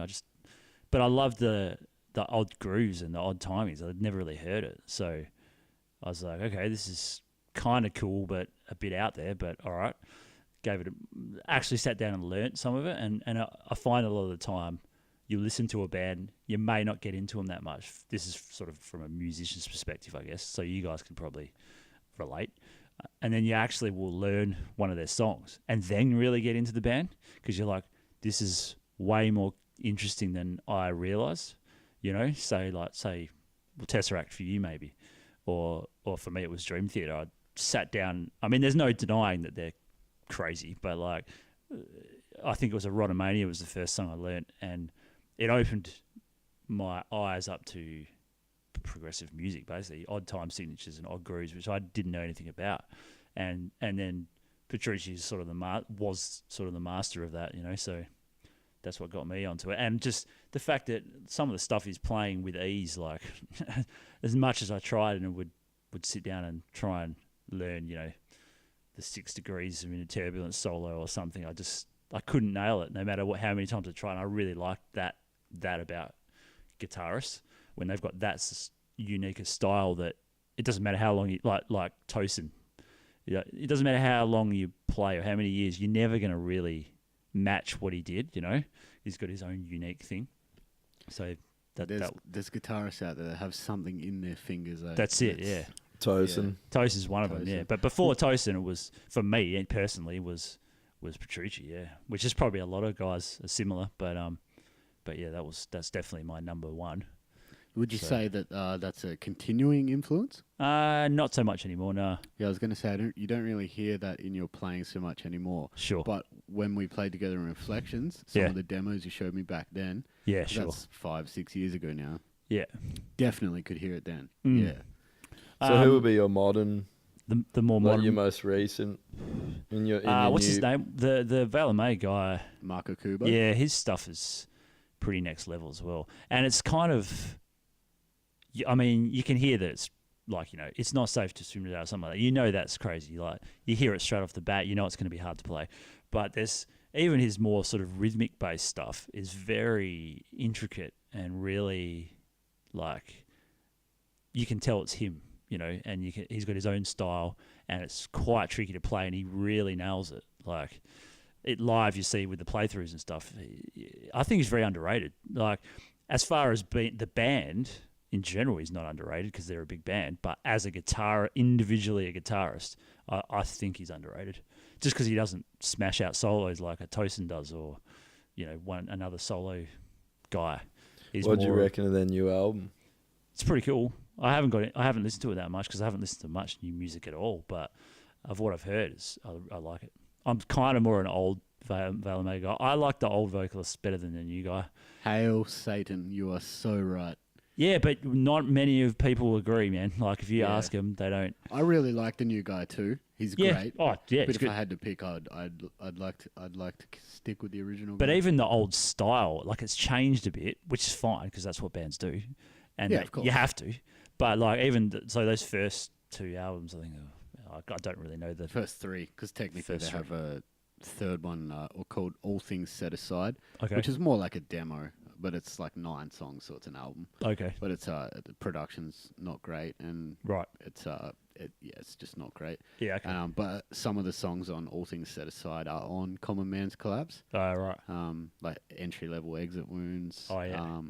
I just get into them more. They I don't know. I guess they've gone a bit more poppy now, obviously. But the new album's kind of reversed a little bit again and got some groove, which is a bit strange. We were talking about it, and we were saying that it was like a conscious decision that we think they made, that like we just want to be able to afford to eat now. Yeah, they want to have a career. You can, but it's good. Like, isn't that the transition of every fucking band? Yeah, I get it. Like they're still good. They still have amazing parts. I just don't. The thing with Veil of Maya, the reason that myself and probably you as well, being an older Veil of Maya fan, the reason that a lot of people were drawn to those was because you'd be listening and you're like, fuck yeah, this is sick. And then out of nowhere, there's a breakdown or a passage. You're like, did I just have a stroke? Or did that, what was that? Yeah. And you like go back and you're like, what was that? You're just still trying to figure out what just happened. You're like, who does that? He was so unorthodox. Yeah, that's what it is. Those breakdowns are like, how do you remember to even? Yeah, I think the thing is though, like those albums really came out a fair long time ago. They did. You know, you're not going to want to play the same stuff. It's hard to, and that same thing that we were talking about. You're going to want to progress and make a career out of it. And being a band, even like where they're at now, they're probably like I think Misha said the other day, like Periphery doesn't pay for their. Pay his mortgage and all that. It's definitely all his other endeavors that are paying for it. The wake up call for me was fucking ages ago when the Fear Factory guys toured years ago, and they said, when we go home after this, I go back to a day job, and this was Fear Factory when they were way up, like, or Replica and stuff was on fucking TV and MTV and all that shit. So they were at their prime, and and they were like, we're going home to day jobs when we go off this tour. Back then. Maybe they was never that big though. Don't know. I don't think Fear Factory ever achieved like mainstream. You don't reckon? Because that was the time when that was before like the internet and that was even before MySpace and that. So you should have been making money. Like Korn and that were huge. Like Korn, they went on Korn's Limp Bizkit. Those bands were killing it. Like their peers. Yeah. So that's what surprised me. And from there, I pretty much went, okay, so we're never going to make any money out of this. Like, especially if it's even more prog, So fuck, you just do it because you love doing it. Don't you? Well, yeah, if you make money, it's a bonus. But also, most bands have other endeavors. Like merch companies, like pedals, whatever they're into. Yeah, you can, but you just got to be resourceful. Like it's business, isn't it? Like business has to evolve, or else you're fucked. You can't keep doing the same thing you did 10 years ago. Yeah, and that's why they changed and tried poppy stuff. Didn't work. Well, did work, but maybe they thought it didn't, or they want to keep with the time, so they've updated their sound. I got no problem with that, but I kind of have I guess it's how far you go with it. Like you see bands do it all the time when they'll release an album, their first EP or whatever, and it'll be like, this is fucking rules, and they get big from it, and then the label comes into it, other influences come into it. They think very early on, how can we keep this going? Okay, we have to go more this way. So they tailor it to suit which way the trend is going, and try and stick to their values, but bend it a little bit, and that's what you got to do, isn't it? It's a bit of a balance. But well, it's hard, hey. Like, it's hard to please everyone too. You don't know what it like. Dude, that's why I was sorry to cut in. That's why I was so stoked to play in Make Way for Man and get somewhere. Like, small. I wouldn't say we're a fucking massive band or anything. But no, you're doing well though. You're on the up. I mean, to play like music, I actually want to play. Like I love playing the music.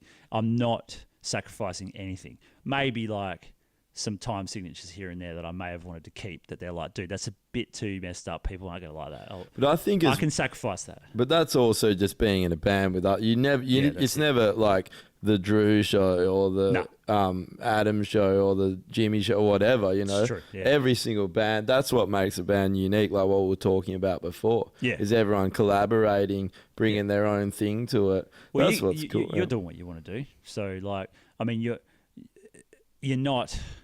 Like, some bands seem to push it that far where they're not even. They're almost playing in a fucking cover band. You know, like they're just doing it as a cash cow. That's literally what they're doing it for, and you can almost tell. You know, you're like, oh god, and to me, like, I guess lots of people don't see it, but I do. I see it straight away. Like, as soon as you see the release, you're like, hold on, this release was like that, and now this one is, you know, trying to like flow with the market. Yeah, sort it's of, a balance. Like, I think, like, you said it's a balance between, but like probably a bit of both. You know, you've got to like give people what they want a bit, but you got to have what you want, and that's it. Yeah. Yeah, it's like you got to love your job, but you got to also tailor what you got to hit the right market too. Sure. So. Yeah. That's well, hopefully that has answered your question, Jackson. It was a good 10-minute answer. A bit of a fucking tangent there, but we got back to it in the end. The next question we have, we'll just do a couple more. Connor Healy from hey, Facebook work. Connor Healy doesn't have where he's from, but he likes to drink coffee and complain sometimes at the same time. You kind of sound like a wanker. But he wants to know, do you have a definitive list of everything that gents? Sorry, Connor. I'm just kidding, Connor. That's an interesting question. I don't know which way to take that. Definitive list of everything that gents. I guess, what are your favourite gent bands, I guess? Is that what it is? Okay. I guess. Yeah, right. It's my interpretation. If not, that's the answer he'll get. That's the answer you'll get. What you give it, and you'll like it. Right, gent bands. I mean, Tesseract would be one. I mean, they're still classified as a gent band, aren't they? They are, but they're I don't kind know. of melodic. It feels dishonest. I know, it does, doesn't it? It doesn't feel like it's the right word. Well, gent for bands Tesseract. aren't really a thing anymore, are they? I guess they are. Who was a gent band? Let's get this out of the way. Vildjarda's a gent band. Periphery kind of were. People argue Vildjarda's a Thul band, not a gent band. What does that even mean? It's like you want to get down to that like tiniest minuscule subgenre. It's gent just, band. I'll tell you what gent band I liked. I guess it's not really a band, but anyway, the Anup Sastry album Ghost. Oh yeah, that fucking album rules, man. That gents. I love that album. I listened to that non-stop, and I could still listen to it today, and I'd like it. It was really. Who was it? It's a drummer from Intervals. He did his own thing, and he's a drummer, and he sampled guitars, and he did all the guitar tracks as well. And there's some fucking awesome riffs. Program guitars. Guitars. Yeah. And it sounds good. It's one of my favourite. If you didn't know that program, albums. Was it like Guitar Pro or something? Could have been. Honestly, man, if you didn't know it was program guitars, you wouldn't. Yeah, you wouldn't know. Really? Pick it up. It's really cool. It's really cool. It was like a drummer's idea of what he would write guitar. You know, he's reversed it. Instead of a guitarist programmed the drums, he's programmed the guitar. I loved it. I smashed that album. That's my favorite as far as gent goes. But in general, and you'll probably agree with this, both of you guys. There's no gent just for the sake of gent band that I really do like. It's like I like bands that borrow from things like gent. So there'll be a gent section or maybe like elements of gent. But if the whole song is gent, I'm not interested. Man, I never knew what gent was because you'd say this band's gent and then get crucified by all the gentlemen surrounding it. And you're just like, sorry. Like, you're like, this band's like, they're a gent band. You could say after the burial, they have gent moments and people are like, do. No, they don't. How dare you insult my they definitely my did. subgenres. Yeah, true. But fuck, there was like, god damn, for a while there with gent, there was just carbon copies of gent bands. Like, oh my god, it was We ridiculous. should have just savage palm muting with like a do do do do do do do over the top, and you're like, hey man, maybe get an original idea. I don't know. Maybe get off Tesseract's dick for 8 seconds, you'll be okay. Someone legit just needs to do one of those like 30-hour loops of just an open like. So where did gent start? Like, really, where did it start? Where would you think? Like, well, it's a Meshuggah thing. That's where the you think so? It sort of evolved from the guitar tone. That's where the name started from the sound. Gent, like that really industrial really low tuned, really metallic. There was a True. couple That's cunts that true. were smoking weed, they were high, and they were saying, Jan to Jan, they're like, hey, let's call this, and then it took off. Like Yeah, any that's what it was. stupid fucking saying. Yeah, like It probably was, because you ever walk around the house and you're listening to something and you're just like, ba ba ba ba ba. Yeah. ba, Yeah, ba, totally. ba. That's.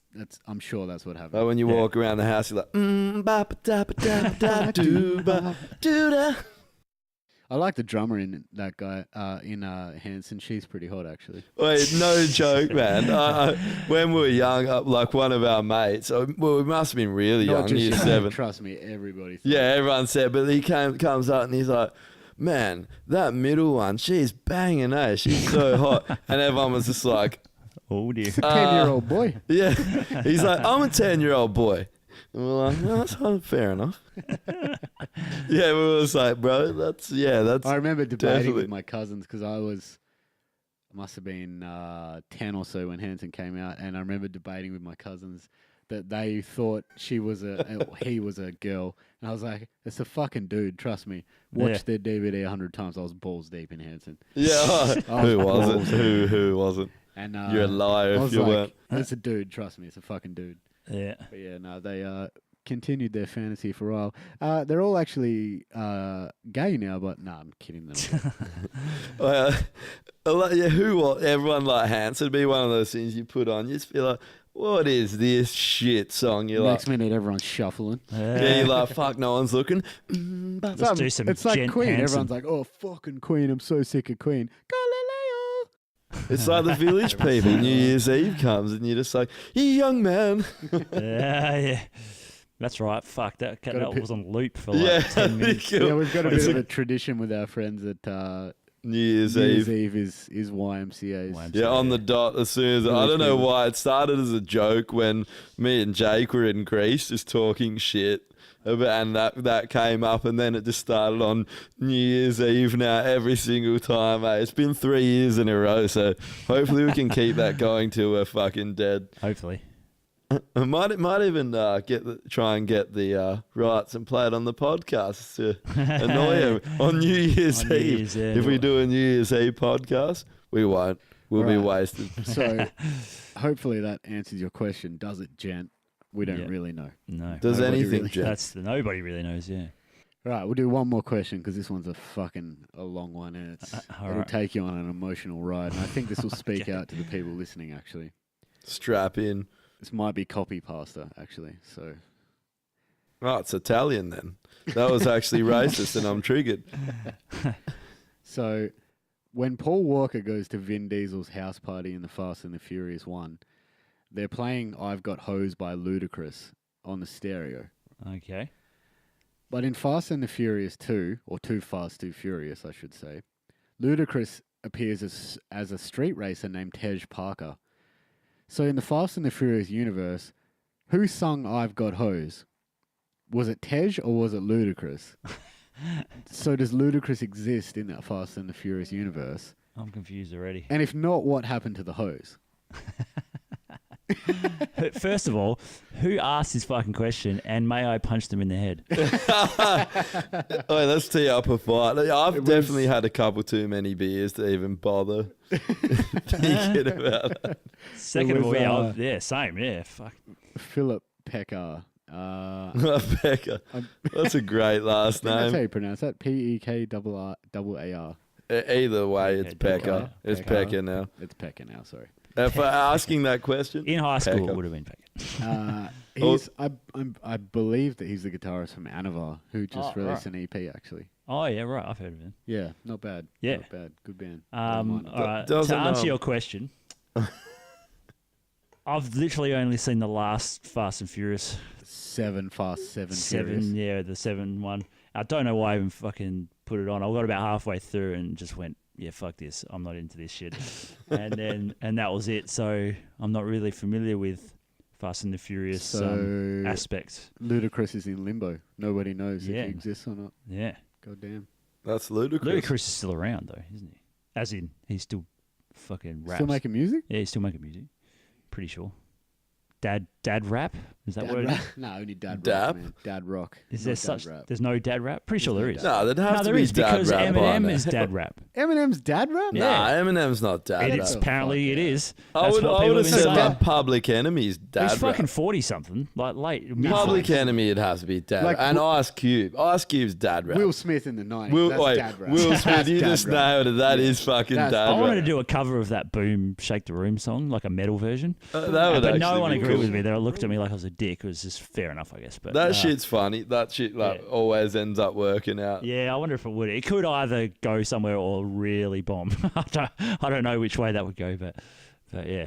Yeah, apparently someone said Eminem was dad rap. I don't know. Fuck. The person's an asshole. Haven't. I actually appreciate that question though. Well, that was top yeah, notch. it was interesting. It I lost me. track. Yeah, I lost track. I was Yeah. like, yeah, I reckon that like if he actually conjured that up, he probably lost track. But that's impressive. Yeah.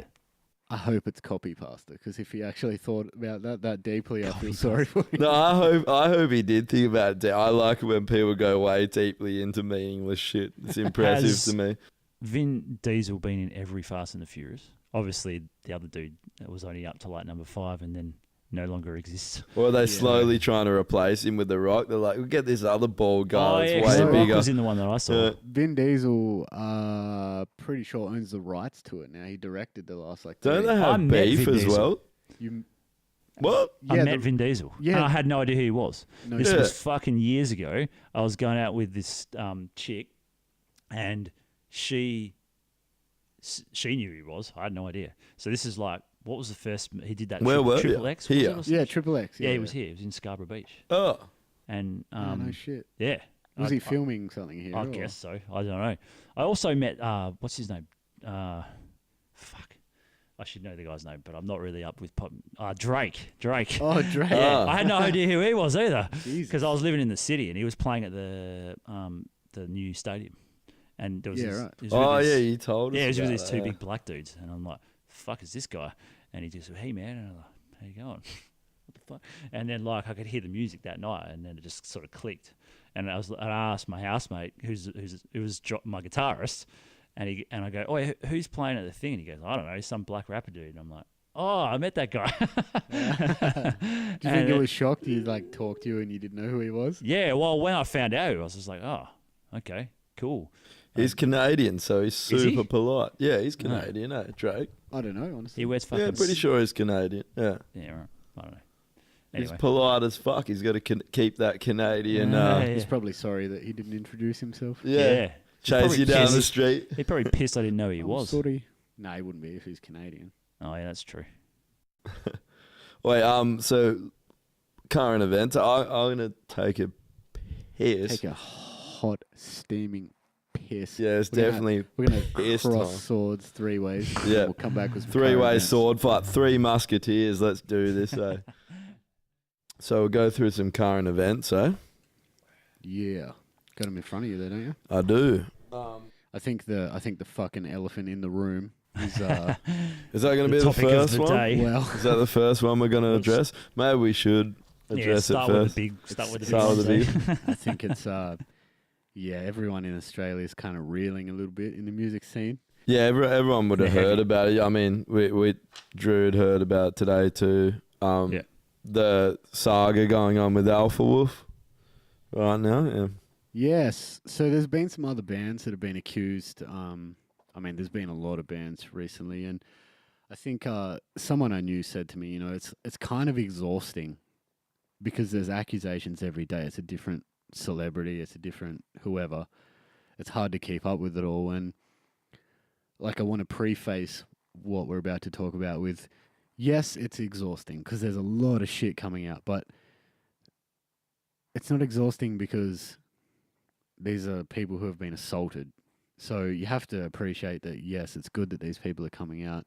It's just that it is hard to keep up with the volume. And I get the Yeah. sentiment, there's so many, which is a testament to how many fucking creeps there are out there. Sure. Yeah. It's like in Hollywood and stuff, like, suck my dick, I'll give you a movie part. I've noticed that, like, not really with the Alpha one because I don't know much about it, but like the American ones, once they, like, I think you may have mentioned before, like once they get accused, it's guilty until Yeah, that's proven the problem innocent. here. Yeah. That's the fucking problem, because like then it's just like this, it's tarnished them, and even if they're innocent, you don't even hear about the fact that they're innocent, you know. So I've got no idea about this Alpha one. I don't I will just explain it like roughly, Zane. you know Well, most about it. So what's happened is, I think in January, February, March, I think it was April last year, a young woman has come forward. She's actually made a statement to the police, and basically she has accused, I think his name is Aiden from Alpha Wolf, of sexually assaulting her. Her statement reads that she basically had him in her car. She didn't want him to stay over, but he assumed that he was okay to stay over. There's 3 of them in the bed. She's in the middle. Her friend's on the right. He's on the left against the wall. And her statement basically reads that he forced his fingers inside of her, even though she, in her own words, used all of her strength to push him off. Yeah, right. So it's he said, she said. It's gonna be I hard to think prove that one. the thing is, like, if it happened, that's fucked. Like, of course, like, that's You're a a piece of fucking shit. Well, there was a terrible thing. witness, right? But the worst thing is that it's like what you were talking about. Like, he put out a statement today, and actually those boys stayed at Bull Street we were talking about, you know. Did they? Yeah, they said they were good dudes. Like, Oh, yeah. they didn't seem like. I mean, I don't know them that well, but the problem is that, like you said, that accusation. Yeah. Like, you have people just coming out all guns blazing, attack. Like, everyone is the judge, jury, and executioner now. There's no. Yeah. There's no innocent till proven guilty anymore. And that's a scary world to live in. Who is like, the everyone though? Like, I mean, well, keyboard warriors. yeah, Everyone- but they're look at the harmless. comments on the Alpha Wolf. But they're still harmless though. Yes, No, they're not to someone's career, because there's like literally a horde of people just waiting to taunt someone, because there's is, an but they don't have accusation power gone out. I mean, as far as he's concerned, or what I read just before was he's stepping down, or they fired him, or whatever. I don't know. But he's not in the playing anymore, or for the time being, or whatever, which kind of incriminates him in a way. Like, if you're fucking innocent, I'm not stepping down from shit if I'm innocent. No, or he's he's doing the right thing by his boys, because everyone's seen what happens to anyone that gets accused. They get just destroyed in the media. So I think that the problem is, if he did do it, you're a cunt. But also, you can't, like, we don't need 1 million people on the internet playing like judge, jury, and executioner. Well, like, we've got the police for that. We've got courtrooms. Wait till we actually have a, we hear the actual truth, don't? So, this guy did this, and then he's a fucking piece of shit. Like, Yeah, I get what you're saying, but it's not the keyboard warriors or Facebook randoms that cause more. In this case, might be different, but like, say the American ones, like the Louis C.K. one, or the fucking movie director guy, like, it's other people in positions of power that fuck them over, not random fans. But it's a different situation. Where it's a different about situation. Someone who's your boss, essentially putting you in a position where you have well, to not even your boss, do like something media sexual people to keep your job. Oh, That's sure. different. Oh, yeah, okay. But I mean, like, say the people that could have influence over, in this case, his singing career, are labels and touring companies and venues and people that hear that he's a rapist. And Drew did air quotes. And I did, if you didn't say that hear that he could be a rapist, and they make their mind up, and that fucks his career and his bandmates. So like, the keyboard warrior means nothing. It's like, to me, it doesn't. Fans, to me, though. they are your fans, but they're pretty. People are pretty. No, the forgiving. problem is, man, it does have a lot of power now. As a group, I guess you're right. You've got Those are the like people that are buying their albums, listening to them on Spotify, buying their merch, going to their shows, telling their friends about them. Well, that's Sure. what you And said, But it's not telling their everyone. friends. That's the biggest thing. But it's is not because everyone. they're spread, like, you do one thing, and someone might, like, bunch of people might not even know Alpha Wolf or whoever it is, and they just get torched. The problem is they're guilty by accusation. Yeah, That's bad. But that happened we're before. going down a bad road. I guess now it happens on a larger scale because of technology, and you can get the message out, right? Yeah. So that's the difference, because it's always would have happened. People get accused of shit all the time. Yeah, it's true. Like if you're in a small town or something, Yeah. it's the same shit talk that goes 20 on. years ago, when there was no Facebook and there was not much internet, like, to get a message out that this person was accused of rape, you had TV, and that's about it, right? And radio. Yeah. And newspapers and shit.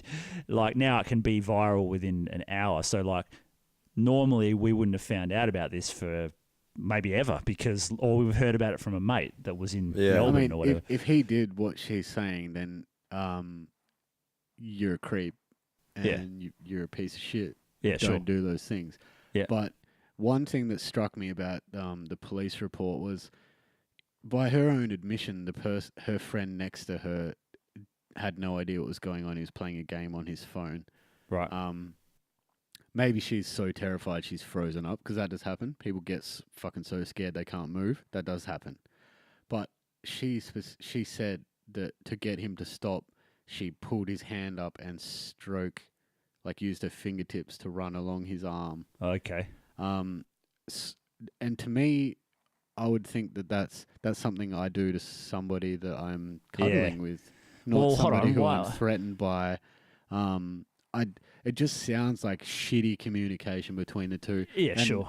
Particularly because these two had a romantic relationship before this. Oh, really? So they had slept together. She said for a month or so they'd been together, and then been on and off, and then they'd broken up or stopped seeing each other. Yeah. So it's hard to say if she's saying that her version of "get away from me, I'm uncomfortable, I don't want you to touch me" is to run her fingertips along his arm, which is what she said in the police report. Okay. That just sounds like bad communication. Yeah. I don't know. Yeah. Obviously, if he's forcing himself on her, that's sexual assault. Yep. But if her version of "don't touch me" is to stroke his arm, in that kind of manner, it's hard to say that he's sexually assaulted her, because he's not a mind reader, and that could be interpreted in a lot of ways. Definitely. That's something if you're that a dude, people do to someone you like. Dude in a bed with two girls, what are you thinking? One girl and a dude. Oh, right. So it's two dudes. Yeah, so she's in the middle of two dudes. One guy is a really close friend. Oh, really close friend. Yeah, which is, like I said, But also, I think the point here is that they were dating, or they had a relationship before. So, maybe he did take it too far or whatever. But the biggest thing is, people don't get to play the jury, the judge and jury. Like, that's the biggest thing. It's like, whatever. Like, if he did do something, like he wronged her, or he assaulted her, that's fucked, right? and he has to answer for that, and that shouldn't happen. And it's good that people are coming out now about this, but we also don't need a horde of people waiting there to just taunt someone and destroy their life just on an accusation, because that is a bad world to live in. Like, who wants? Oh, that scares me. And all of say you've got a girlfriend, whatever. What if someone just came out and said something about you that never happened, and instantly everyone's like, "Yeah, what a fucking cunt!" Everyone turns on you, and you're just reeling, going, I never did anything. Like, a classic example was that decapitated saga. Yeah, that's it. Yeah, that went on. That kind of went okay for them in the end. Yeah, but surprisingly, but they were locked up for 2 months, and some girl just made some bullshit thing, and also allegedly made something up. Like, that's one thing that a lot of people will say, is that sexual assault's very hard to prove, and it can be extremely hard to prove. But in the case of decapitated, like you're saying, this woman has a history of raising allegations against men for sexual assault that turned out to be not true. In one case, the man who she claims sexually assaulted her has an airline ticket to prove he was in a different state at the time. So I don't know. I'm gonna honestly, we don't know the singer, or you may have met him, so you might know him. I don't know him. Don't know anything about him, really. No, they were all really don't know good her, dudes. I like those boys. Yeah, right. Don't know her either. I'll be honest, and I think this is just a natural thing. If you don't know the guy and you're hearing the story, I'm going to side with the dude. And that's not a bias. It's just like a natural thing coming from my point of view. I'm going to back up. After I've heard what I've heard so far, I'm still going to side with him until I hear more. Like, I'll side with, I won't say he's guilty. I won't say she's guilty, but I would naturally side with the dude just because of all the amount of this shit that's going on, man. Like, I'm just going to do it. And I would say women probably in general, maybe some won't, but a lot of women would instantly go, this guy's a fuckhead, you know, like, because it's a natural reaction to do that. Like, well, my natural reaction was to side with the girl because was it really? Why would she make something like that up? Sure. How did it come out? Did she go to the police? Yes, almost a year ago. So this happened. Oh, her statement is almost a year ago. Okay. So for me, it was like, why would she make this shit up? Why would she go to the police, Sure. go through all that? Well, people know about her. They know her name. Okay. Why would she put herself through that unless she believed that something had happened to her that was wrong? right, yeah. So, I think the biggest for thing, me, I believe what she says Okay, sure. in this case. Well, yeah. yeah. I think it's not like either one of them could be or whatever. Like it's not like that. It hasn't been proven yet. So no one, the finger doesn't need to be pointed by everyone. The cops are on it. We have a police force. We have a court system. It's a human right is that you're innocent until you prove. Yeah, and we need that. We need that because what I agree with the most. And I don't need to side with either of them. Like, I don't know, but whatever. But I think the thing that it's just it's a scary road to fucking go down. That's the problem here. No shit. And everyone needs to have a good hard think about that. Do you want to live in a world where someone says something and then you have 10,000 people on the internet torch you and you can never shake that reputation? With no real evidence. Like she's made a police statement and people have posted that as if that's evidence, but it's essentially just her word typed on paper. Yeah. It's not, and I'm not discrediting anybody. It's just none of us were fucking there. But what's this? He hasn't said his side of the story. We don't know what happened. Probably he's a creep. That's probably why she's not going to run herself through the ringer if he's not an asshole. So he's probably an asshole. Yeah, even that, I don't 100% agree with. Women a lot of the time want attention. You're talking about outliers though. Like most people don't do crazy shit. But okay, say like with the Bill Cosby thing, that was like 50 or 60 women. Yeah, they reckon over like 30 years. 30 years, right? Yeah, but it was a lot of women, and all these people are putting around percentages of what they think were 100% true that it happened, and then the ones that sort of just go, oh yeah, me too, like, you know. Well, that definitely happens. Totally. To deny that kind of shit happens is to deny human nature. There's just for every percentage of people, there's going to be crazy people out there that are, I want to be part of this thing, or you know, people make shit up. They want to be part of a group. They want to have their voices heard. Whatever. There's liars out there that just fucking lie.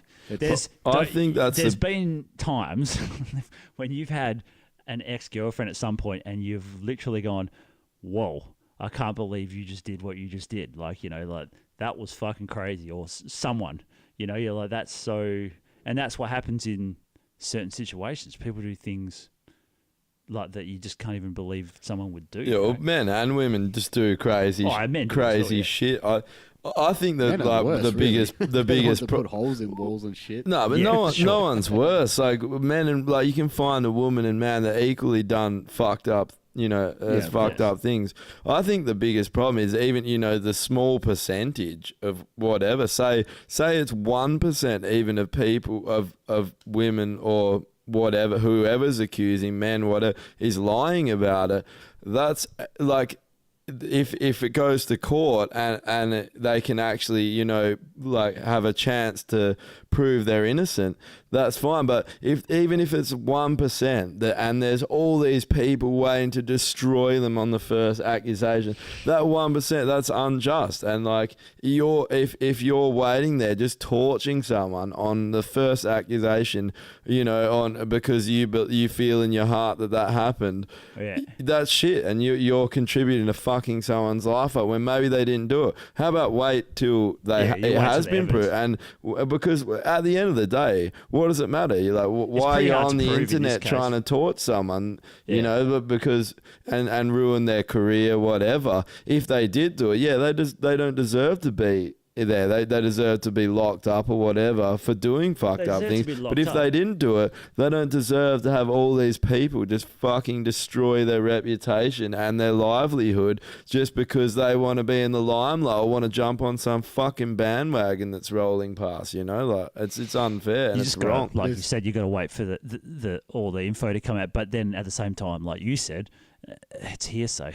Except there's a witness because there was another guy there. Did he not see anything going on that whole time? That was another thing I wanted to bring up was by her own admission, she said that the guy that was in the bed with her friend, I've forgotten his name now, it's all public though, was that she said that he had no idea what was going on. Yeah. So it just seems a little suspect if you're it does. in bed with a really close friend and she's being sexually assaulted. Is this dude her friend? I mean, I'm asking you because you seem to know the most about it. But her friend, air quotes again, that's a dude. Yeah. If he's a heterosexual dude and she's an attractive girl, she is an attractive girl. Well, there you go. The guy wants to bang her, but he can't, so he's her friend. That's how it is. I don't know. It is. I don't know. It's clearly that way. What are you implying? Are you implying that men and women can't be friends? Yes. Okay. If she's a hot girl, then definitely. There's no doubt in my mind. I don't even have to see who it is. And so this guy was already going out with her at some point. So they have a history. From Alpha Wolf, yeah. So they have a history. How did it end? Has she got any reason to fuck this guy over? Well, she didn't go into detail of why it ended. I'm skeptical as fuck about this one, to be honest. Well, she said it was, I think she said it was they just stopped seeing each other, just tape it off. Like, okay. They just all right. So there's no animosity. Hate. And she said that like when they spoke again, it was all cool and she wanted to be friends. And all right. But it just seems... So maybe he thought in his head, like, we've already been there. This should be easy. It's in the bag. And he was just like, I'll just fucking grab it. That doesn't make it okay, though. No, I know that. I didn't say it did. Assume. But I'm just trying to think of people's mindsets.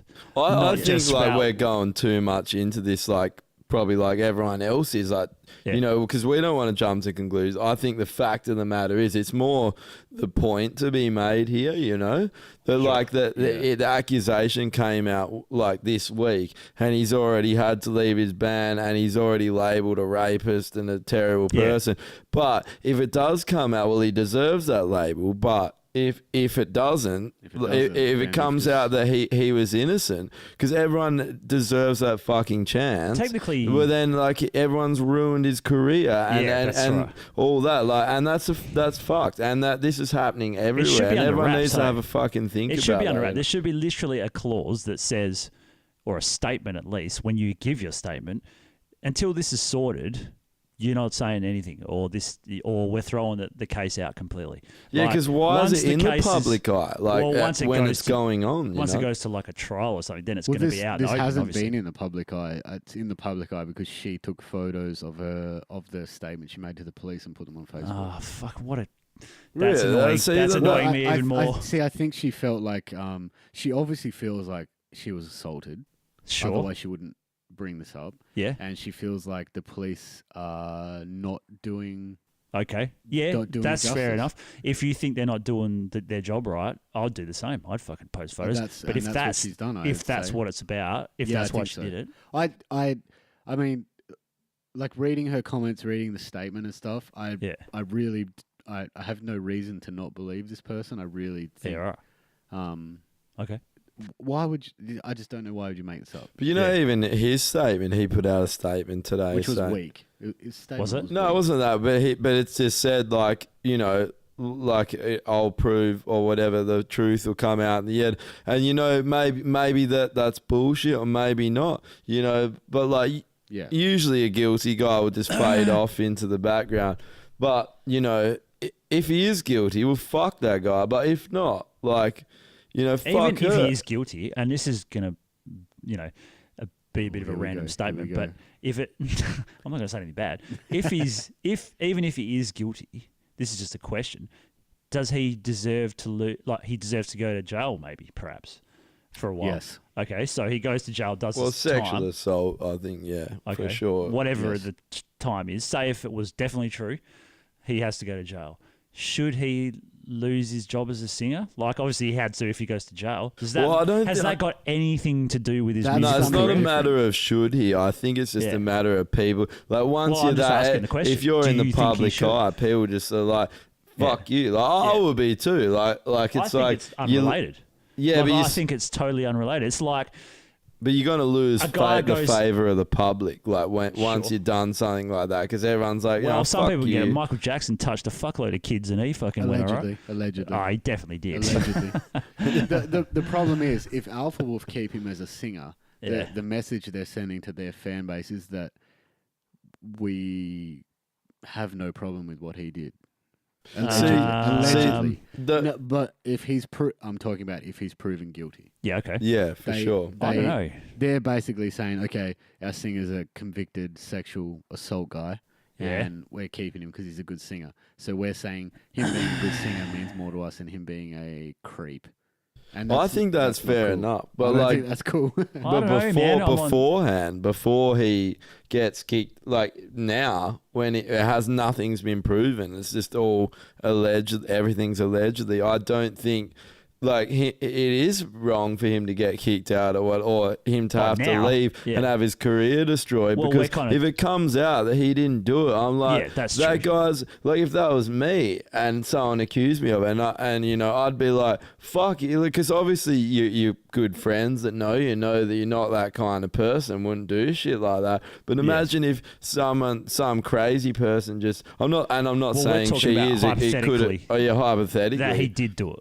So we're saying he did. Oh, I was saying he did do it. Should he lose his job as a singer? Yes. What do you think? Because the rest of the band, as an entity, as a company, Yeah. has to decide: are we on board with this guy? No, but But that's a if s- he's done it, Yeah.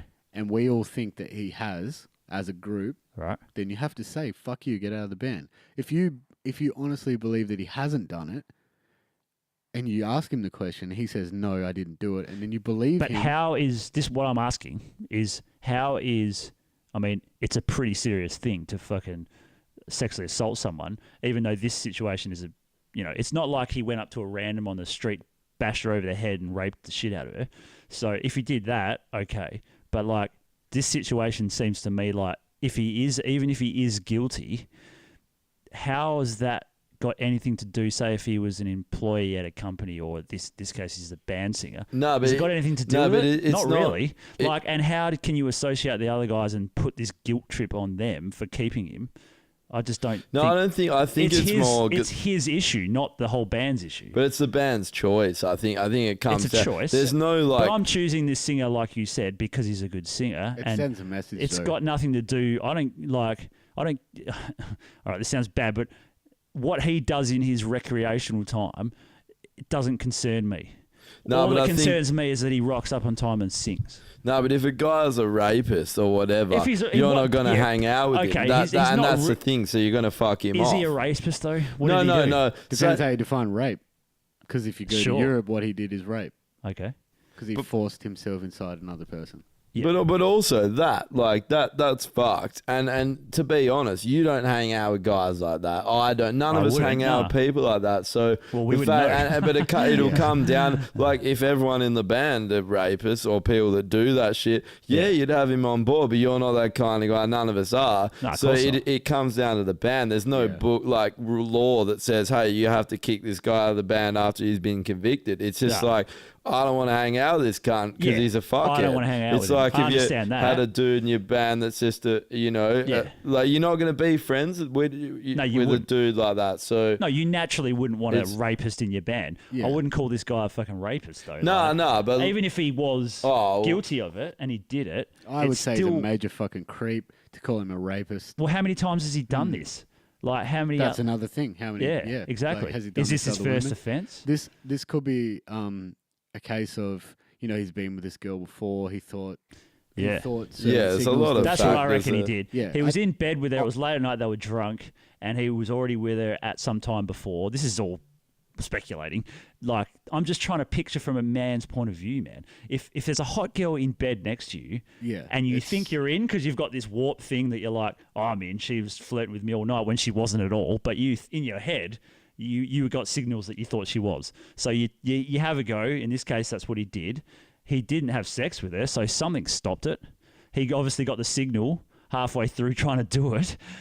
Oh, this isn't working for me. I better stop doing this. She said that she tried with all her strength to get his hands out of her pants. All her strength? That's fucking crazy. Meaning, and she said that he was just too strong. Right. So that's a bit scary. So that, I should have mentioned that earlier. Probably. No, you did mention it. You did. Okay, yeah. That alone is like, you're rapist. Yeah.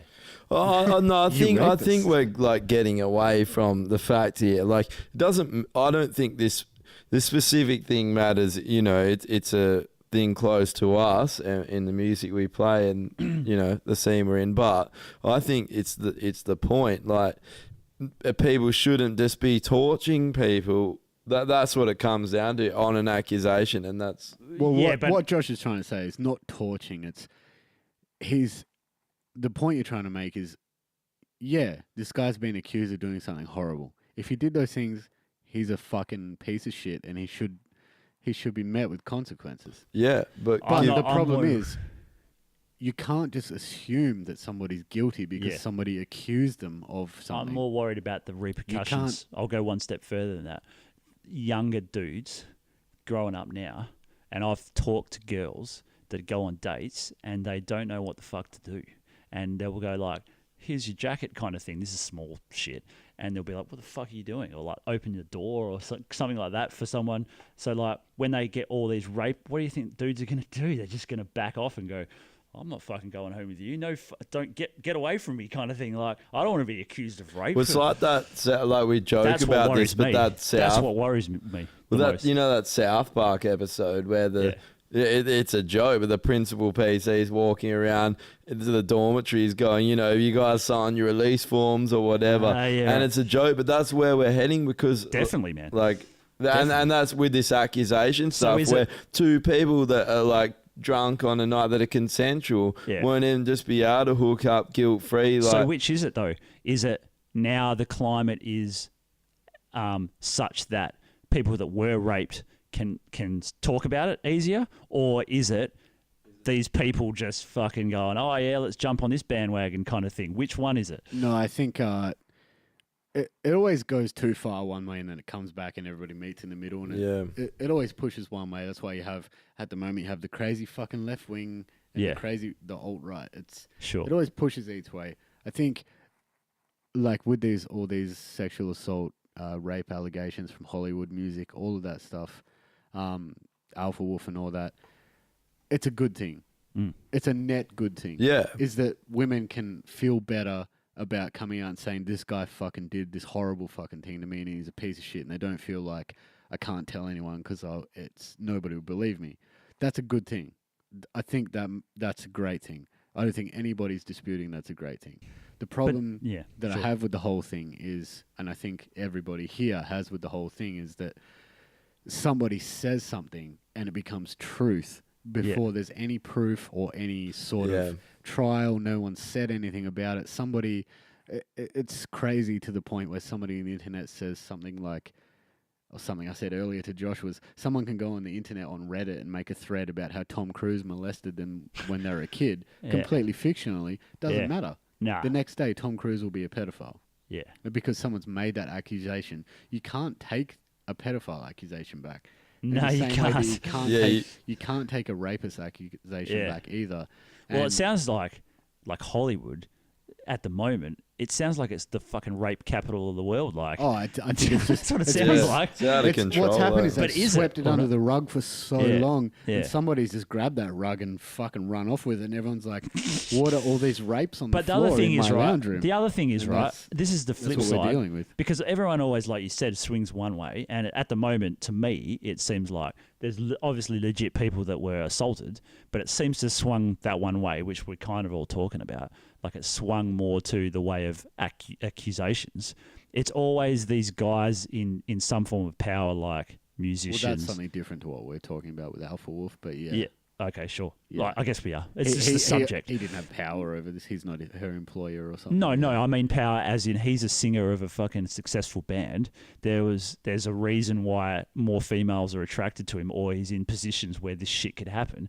Because like if he was a fucking bricklayer, he's not going to have fucking 50 girls a night throwing themselves at him. But I think because this happened before Alpha Wolf was actually successful. So did it really? Okay. No. year. No, they were Year doing well. were Though, yeah. So, and I'm not justifying if he did. Nobody don't get Yeah. your fucking anybody listening. Nah. Do not get your wires crossed. Nobody here is justifying Nah, sexual I'm just assault. saying, like, the shit's fucked. None of us would ever do it. We'll kick the dude in the head. Yeah. It's just, we're trying to. I'm We're skeptical trying of to the work whole on evidence. thing. We can't just condemn people. For Yeah, it's- I'm it's- skeptical of the We're big- worried about the point of it's guilty by accusation. That's the whole thing we're worried about because that's a bad thing. Everyone's worried about It doesn't just And apply it to affects sexual people. assault either. It applies Sure. to Anything. It applies to everything. Yeah, Yeah. that's true. It's It a applies scary to world to anything live in where we're guilty by someone saying one I've thing. had it with like, the band in band terms. I had there was some forum where I was reading when we first released a song, and some guy was made a comment about these. What was it exactly again? He started like it was like a rumor.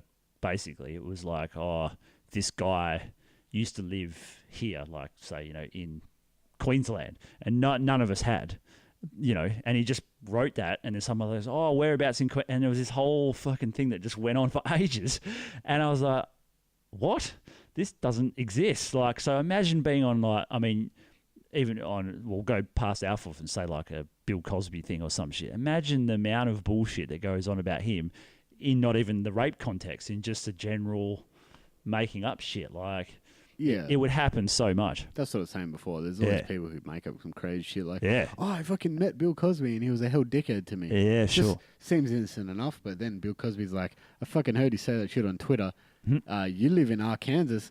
I was in New York on that day. Here's my fucking plane ticket. Fuck How you. fucked is that though, that you have to go to that And, length well, to prove people- your innocence? People do make shit up like that. That's, Yeah. I mean, it happens. Yeah. But I think Anyway, we should off move the- on from this Alpha Wolf thing. Yeah, I think fair enough. probably, yeah, we got pretty I deep. think we probably pissed everybody off. Ah, who gives a fuck? Yeah. Let him fucking be pissed Yeah, off. if you're pissed off by an honest opinion, yeah, maybe you should have a listen to what we said. But again, we'll reiterate what we said. Nobody supports rape. Yeah. That shit is fucked. Technically, And right. we We've all don't been support. We don't support if that happened. We don't support it. And if that happened, that sucks for that girl. Our heart goes out. Very That's a sorry. terrible thing.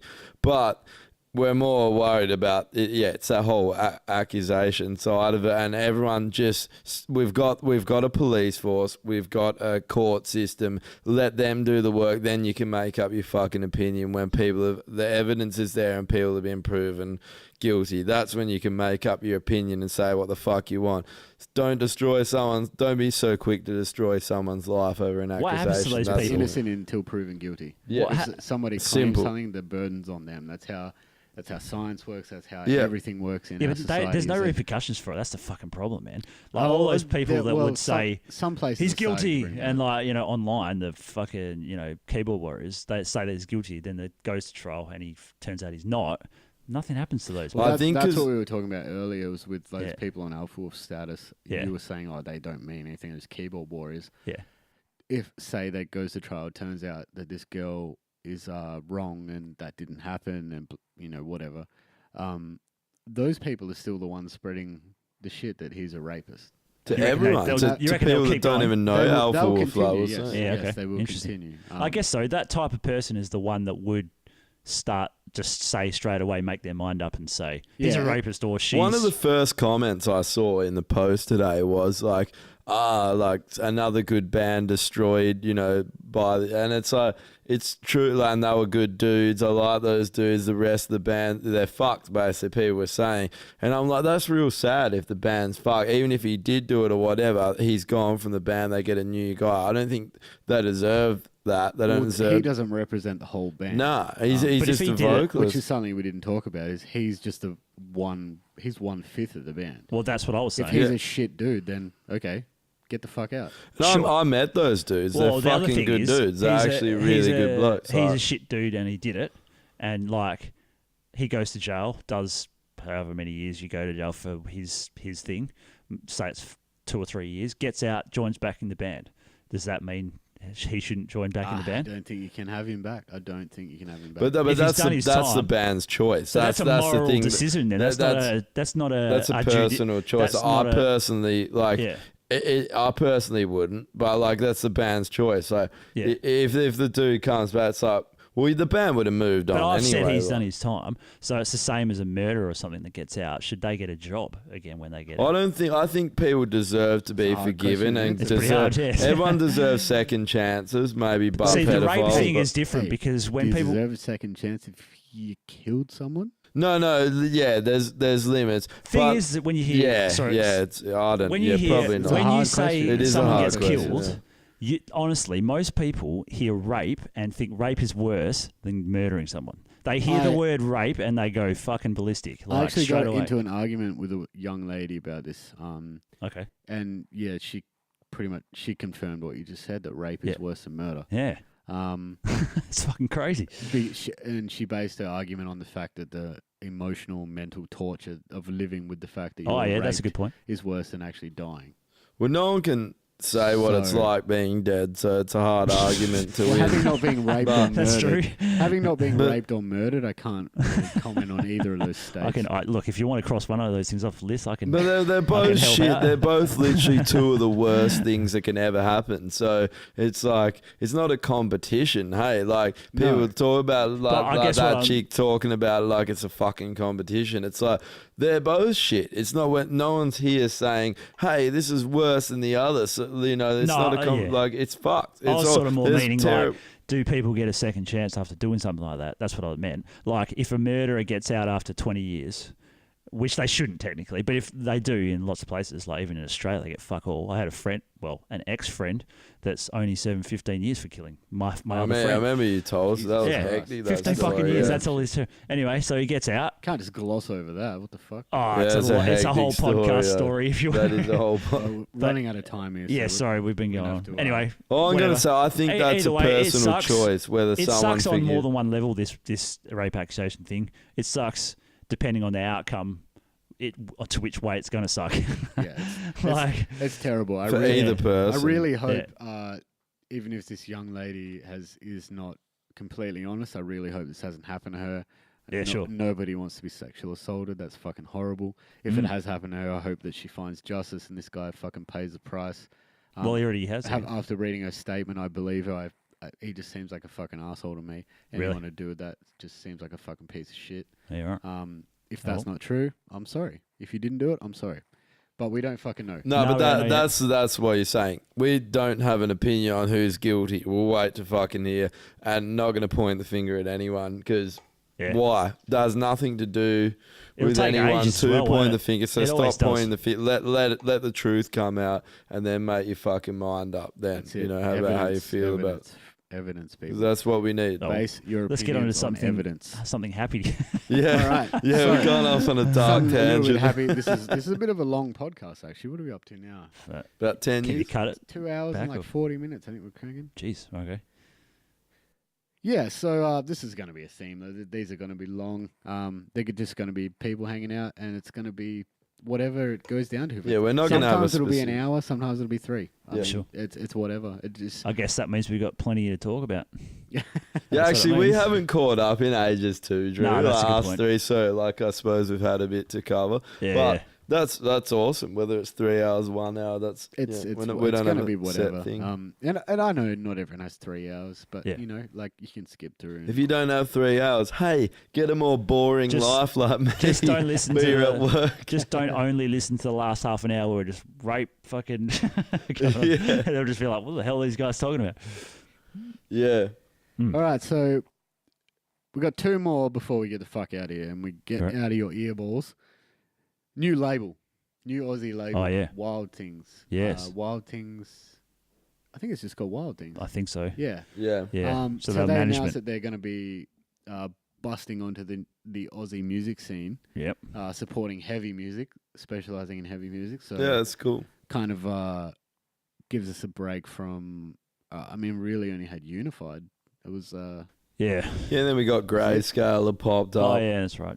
Josh's and Ash's thing. That's right. Which has gone so pretty good. Grayscale and. Do they have any Unified. Perth bands on that one? I don't even think they do. I don't think so. I No. think Unified has Perth bands. Unified probably. yeah, has they- it. Daybreak, right? Is it Daybreak? No, they're not. I don't, they Daybreak. did. Well, Saviour's on there. I think they're the only one now. Oh, okay. And they had another Perth band. I can't remember the name of them for a while. But yeah. Wild Things was the management company for years, so they've probably already got all the contacts and. Who were They put they on- managing? I think Cars Divine, Oh, Voyager really? were part of it for a while. I think. Yeah, it's split into 2 companies now. So Oh, is there's that a right? management company, and then Wild Things is the record label. Oh, really? Yeah. Yeah, That's cool. So Ellie must be the one that's doing them, the label, because he was the one that added me. So I'm guessing it was him. Okay, yeah. I'm not sure off to the it top of other my day. head. They didn't have that much information in the article that they blasted out. There was a Alright. couple of names, but I didn't off the top of my head. I don't remember them. But they've got all the contacts, and they're pretty professional with shows already. So yeah, well, if they they're should running be- a management company already, they're Yeah. going to know the right people and yeah, who should be to, good. Yeah, talk to. So it's probably something to check out. They've got a Facebook page, so have a Yep. look. They signed their first band, a band called Circles, So which I think you will really like, Drew. It's a Yeah. very, very prog. yeah, we've band. played with Circles a couple of times. Yeah, yeah, you were saying. Yeah, nice dudes, and they're back over here soon, I think. Yeah, I think I saw that. They Yeah. just dropped with the announcement of the Wild Things audio. They released a single. All right, It's up on YouTube and Spotify and all that. I haven't heard it. It's Is it good? Apple Music and stuff. Yeah, it's cool. It's cool. The dude they got doing the vocals is an animal. Oh, I haven't heard this. I Yeah. haven't heard him. Yeah, it's all clean singing. So, he's really good though. So John was going to sing for Circles. Oh no shit. Yeah. Go on, tell us. Yeah, they well, I wouldn't say they tried to poach him, but I guess they did try to I poach tried him. to poach. Yeah, Hey, I Circles. wouldn't, but I will Hey, say. Circles. Fuck. No, I'm kidding. Yeah, so Your new song's they really parted good. ways with their previous singer, who Perry. Was this Perry, recently? Yeah. Well, it's probably a while now. No, They have a new singer? I haven't heard him. Yeah, they do. He's got a John actually. he's got a very carnival vibe to Oh, his the- vocals, Oh, really? yeah. That's cool. See, Does John's, it work? I mean, John's voice would That- work with that Oh, I too. did, because has that he actually similar- recorded 2 songs with him. Oh, did he? Yeah. Shit. Have Yeah, I you got heard- those? It's probably floating around somewhere. Oh, you yeah. gotta send us to. So there must be Send- the new songs. I suppose they probably wouldn't really like me giving them to someone else, because they're probably the songs off the new album or whatever. So, Oh yeah. but yeah, he really did work pretty well with them. It sounded pretty Yeah, good. he's got that voice that would slide perfectly it into a did prog work. band. Eh? Yeah. You know what's cool about it is that, if they are quite successful, now there's 3 decent labels in Australia. We're slowly getting I think 10, 15 years ago there was a bunch of good labels, when pop punk and hardcore and that were quite big, and metalcore and that. There were some good labels, and they were doing quite well. So it's cool that some labels get back up there where the music scene's growing in Australia. So it's That's good to good see. Hey, America's just got all these epic labels. Europe's got a few good ones. So it's Yeah, cool to that's true. see us getting up there again, and building that strong Well, music Unified scene, has and, their, hopefully internationally.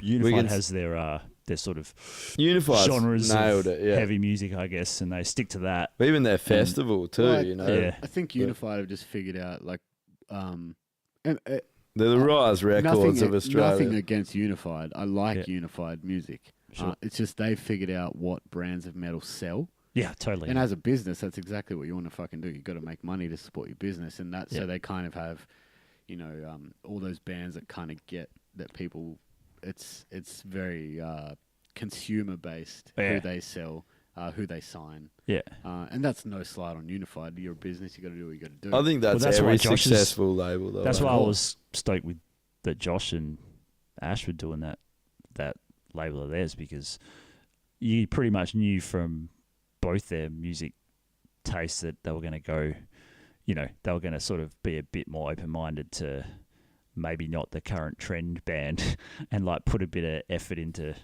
other signed a bands that lot of might be a little different bit more styles. obscure, and other alternative type things. And now we've Insane. got this Wild Things one, which probably would be more proggy, I guess. So, I and mean, the first signing metalcore being and circles, it looks like they're circle, leaning yeah. that way, but Yeah. I don't know. Nah. I don't know. They didn't hint either way in the article they posted yeah, right. at whether. Well, that's were what they did going for either way. management-wise, so I'm guessing Yep. label-wise they'll probably do similar. In saying all that though, Unified has I know they've got their sound or whatever, but they have a lot of diversity. You know, they got some yeah. Australian hip hop artists. They got like Body Jar on there, 90s skate punk band. Yeah. So they got a lot of diversity, but I think because they're the first big successful label in the last decade, probably in the alternative scene. Well, alternative more being on the heavy side of that.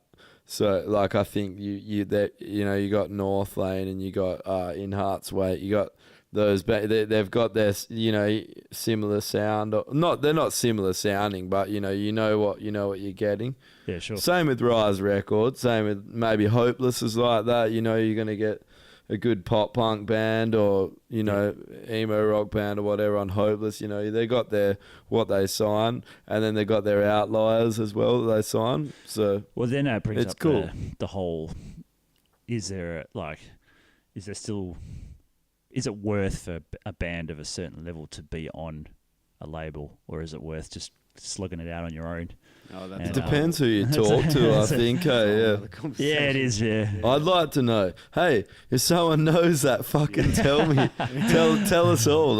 Tell Yeah, everyone. yeah. Well, that's. We'll go through this quickly before we gotta shoot off because they're approaching 3 hours at the moment. So. Yeah, right. Yeah. Last thing we want to talk about is Bill Burr. If you don't know who Bill Burr is, sort your fucking life out. Because Bill Burr, Turn on Netflix. Bill Burr is one of the greatest comedians of all time. Yeah, he's funny. He actually makes a show called F is for Family as well. That's on Netflix. It is really funny. But his stand-up comedy is fucking fantastic. There's a clip of Bill Burr. He has a Monday morning podcast. And it's just him. It goes for about an hour and 20, somewhere around there. And he just does it on his own. He just waffles shit for about an hour and 20, which is actually pretty impressive. But he talks about in the latest episode, because Bill Burr's a drummer, so he did comedy at Madison Square Garden, sold out, huge achievement, massive arena. Like, who doesn't want to play Madison Square Garden? Before he actually did comedy, he set up his drums and just jammed out to an empty stadium just to say he could play drums in Madison Square Garden because he's a drummer. I'll do that too. That's sure. pretty fucking cool. And so his drum teacher basically dragged him to a Meshuggah gig, and by Bill Burr's own admission, he wasn't that keen to go, and he goes on like this fucking 6-minute rant about what it's like to see Meshuggah for the first time. When you don't really have any experience with extreme drumming, because Bill Burr's a guy, he basically said, I liked metal, but all that aggression and shit, like I'm already angry enough, I didn't fucking need that in my life, so I don't listen to metal.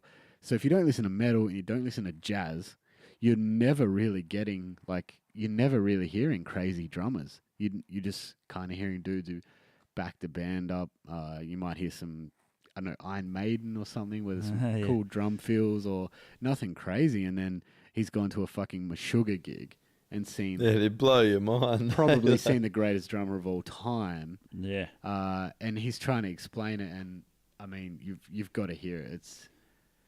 And it's a recent one, so it's the one with all that fucking light show that they're doing these days. Well, that's what he said. He was like in between having a stroke because of the strobe lights and trying to figure out how one drummer was playing both drum parts. Yeah. We played at Metro's in Freo with Meshuggah, and that lighting rig that they had took like 9 or 10 hours to set up.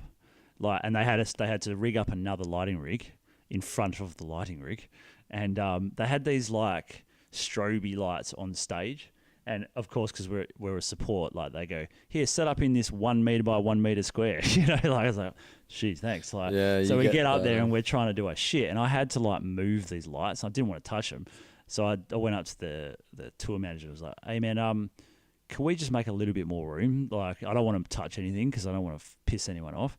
And he goes, oh yeah, no worries, really nice dude. and he goes, "I'll move him, and then just when we're finished, just tell me to move him back. Remind me." So I'm like, "No worries."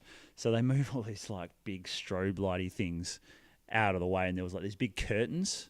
Did you guys go to that show? No, The latest one. away for work, Oh, they had these like massive curtains with them a sugar cover on it, and just like setting up in front of it, like the drums are obviously in the middle riser thing on the stage riser, and our drummer was in front of it, and then just like with these massive curtains, it was kind of surreal, eh? Like just the stage setup that they had and how long it took to set everything up for the Metro's Freo.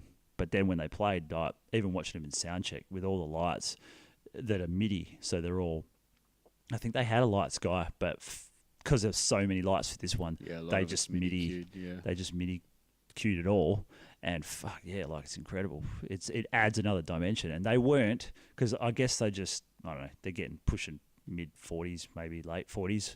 So they hardly moved. They hardly moved, man. Like they're pushing late 40s. Literally, they did, because the one at Capitol, they were going psycho. Like they were full, like going crazy. Are they actually pushing late 40s? Yeah, they've been around for a fucking long time. Yeah, I know. I thought 20 years, but to be pushing late 40s, they're pushing late 40s. You'd be up there near 30. No shit. The whole band when you're 20 and you've been in a band for 20 years, you know, you're 40. Yeah. Yeah, no, you said late 40s, like pushing 50 though. Yeah. That's what I was saying. I think they were fairly bit older when they sort of achieved like a bit of recognition.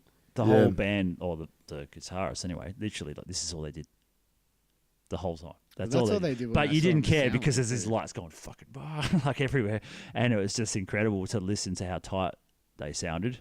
Yeah. You said that stage where like you got that much money, you don't have to have a sore neck anymore after shows. You're just like, hey, I got lights and fire and fuck, I got a pyrotechnics. Fuck you. Hey, dickheads, my neck hurts. It's been 20 years. Yeah, fuck off. Fair enough. I ain't gonna walk around with a neck brace anymore. I got pyrotechnics. Man, this guy, and he's fucking like, whatever, 40 something. And I'm sitting at the site. As soon as I heard bleed, I quickly run over to the drummer. I'm like, all right, let's see how this goes.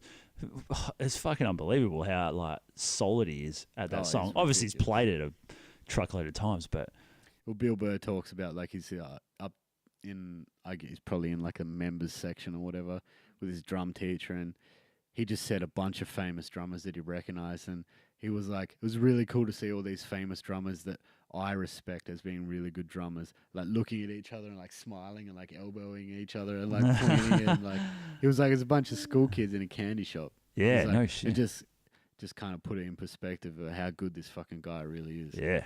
Yeah. Oh. Yeah. So there's a lot of shit we got through here. Well, just quickly, what's everyone been jamming this week? Yes. We usually do pick some music at the end. Okay. What have you been listening to?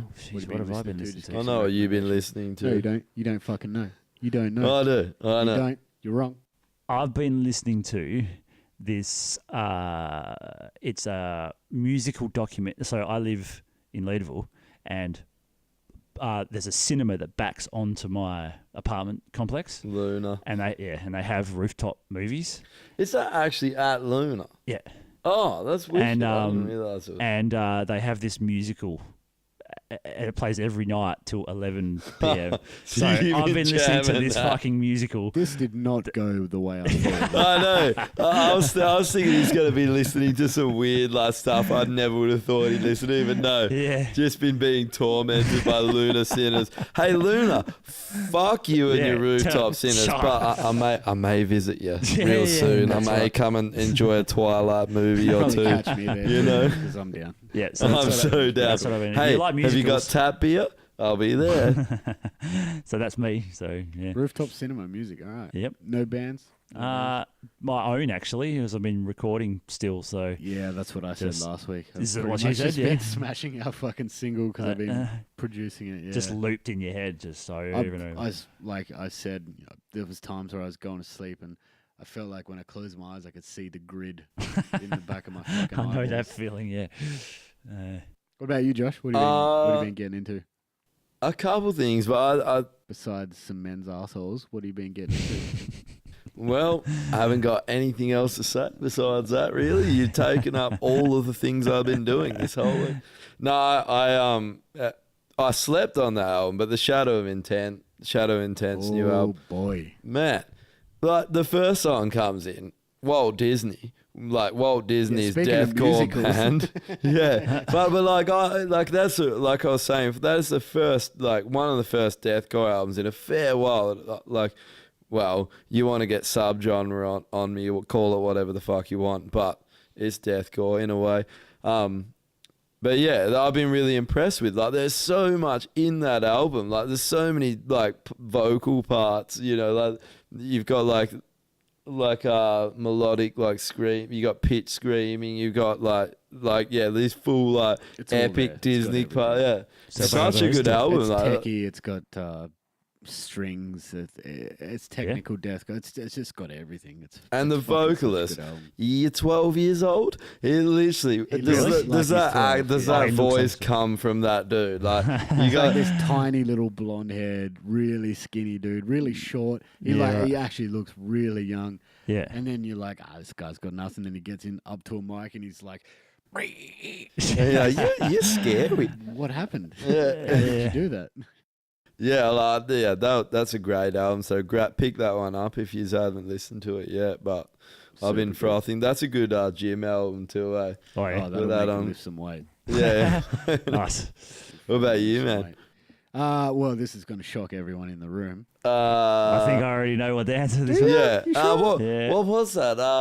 It wasn't Tesseract, was it? I don't know. I've never heard of that band. Okay, I What thought kind so. of music? No. You it's learn Tesseract. this. That's It's how Tesseract. Zane's hatred for Tesseract.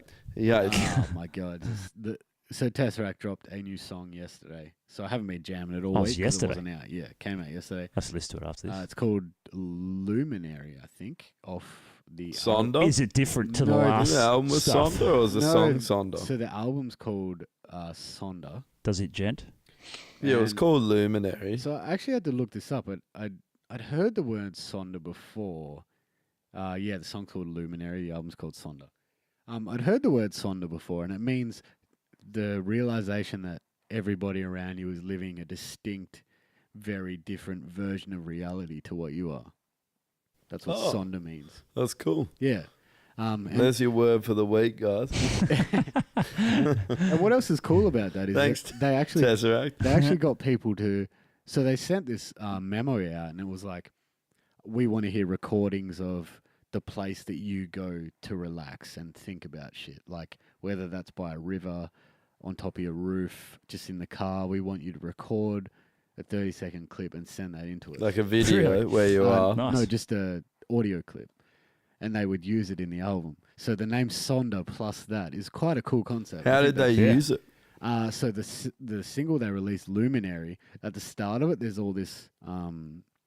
It's like a swell up to where the guitars come in. It's actually a reversed audio of some of the clips. I think. Oh, that's fucking They haven't awesome. actually said That's- what it is, but I'm pretty sure it's reverse audio of some of the clips. Cool. So that's a really cool concept to That learn. is a cool and what concept. is it? Not even talking about the song. So Yeah. the song itself is fucking good. It's we talked about this earlier, I think, on the podcast earlier, that Tesseract have this ability to create these layers to songs that sound they sound like pop songs sometimes. You give them a once over and you're like, hey, it's a pop song. It's a pop song. It's a pop song with a couple heavy guitar bits, and then you kind of listen to it a few more times and you're like, oh, there's actually a fucking lot more going on here than I realized. Yeah, And, that's true. This song is no different. It's classic Tesseract. Okay, Yeah, that's what I was going to ask. it's, Like, is it a different direction or is it still kind of? It's Like- it's sort of in between the last album. It's really and the one clean. before. Like, Yeah, there's Hey, a is it- lot of clean guitar. But in terms of if you listen to it on proper monitor speakers, you might shit yourself. The mix is ridiculous. so listen to it when you're doing a shit. Get Yeah. two things done at once. Kill Yeah, two birds with one stone. if you're having constipation. So problems. when's the rest of the album coming? In April, so Okay. April the 20th, I think. So it's Cool. not too far off, and I'm fucking That's super cool. excited. I'll definitely get it. Yeah. Yeah. Sounds good. Yep. Awesome. So, Drew, you want to Yeah. leave us with a song? What's your pick? Leave the Oh. audience with one of your songs. What? Oh, you want to make way for man song? Yeah, we're gonna leave Um, everyone with one. What's your pick? Let What's me your think. favourite Make Way for My Men song? my favourite one? What's my favourite one? Is it The End Is Up to Me is my favourite one. The End Is Up to Me? There you Yeah. go. So this is going to be The End Is Up to Me. So thanks for listening, everyone. It's been fucking a good time. We've Thanks, had a man. good time. Covered a lot of shit. Thank So you so much for doing this, Drew. Really Yeah. Nah, appreciate man, you stoked. coming out. I'm really. I just want to say before you finish, this is awesome that you guys are doing this, and it's good to see something like this happening in Perth, and hopefully it takes off and keeps going, man. So good luck to you. yeah, Love man. you. Cheers. And everyone subscribe to our podcast. Like, If you hit can the- rate it too, if you're still listening, chuck us a rate, chuck us a share, whatever you can do. We'll just get this word out and try and just get Yeah, people do on it, board do it. for a bit of Perth rep. Sounds Get great. some shit happen. Thank you so much again, man. Really yeah, appreciate cheers, it. man. And, So we're going Thanks for to having have, me. we'll enjoy the song and we'll see you all next week.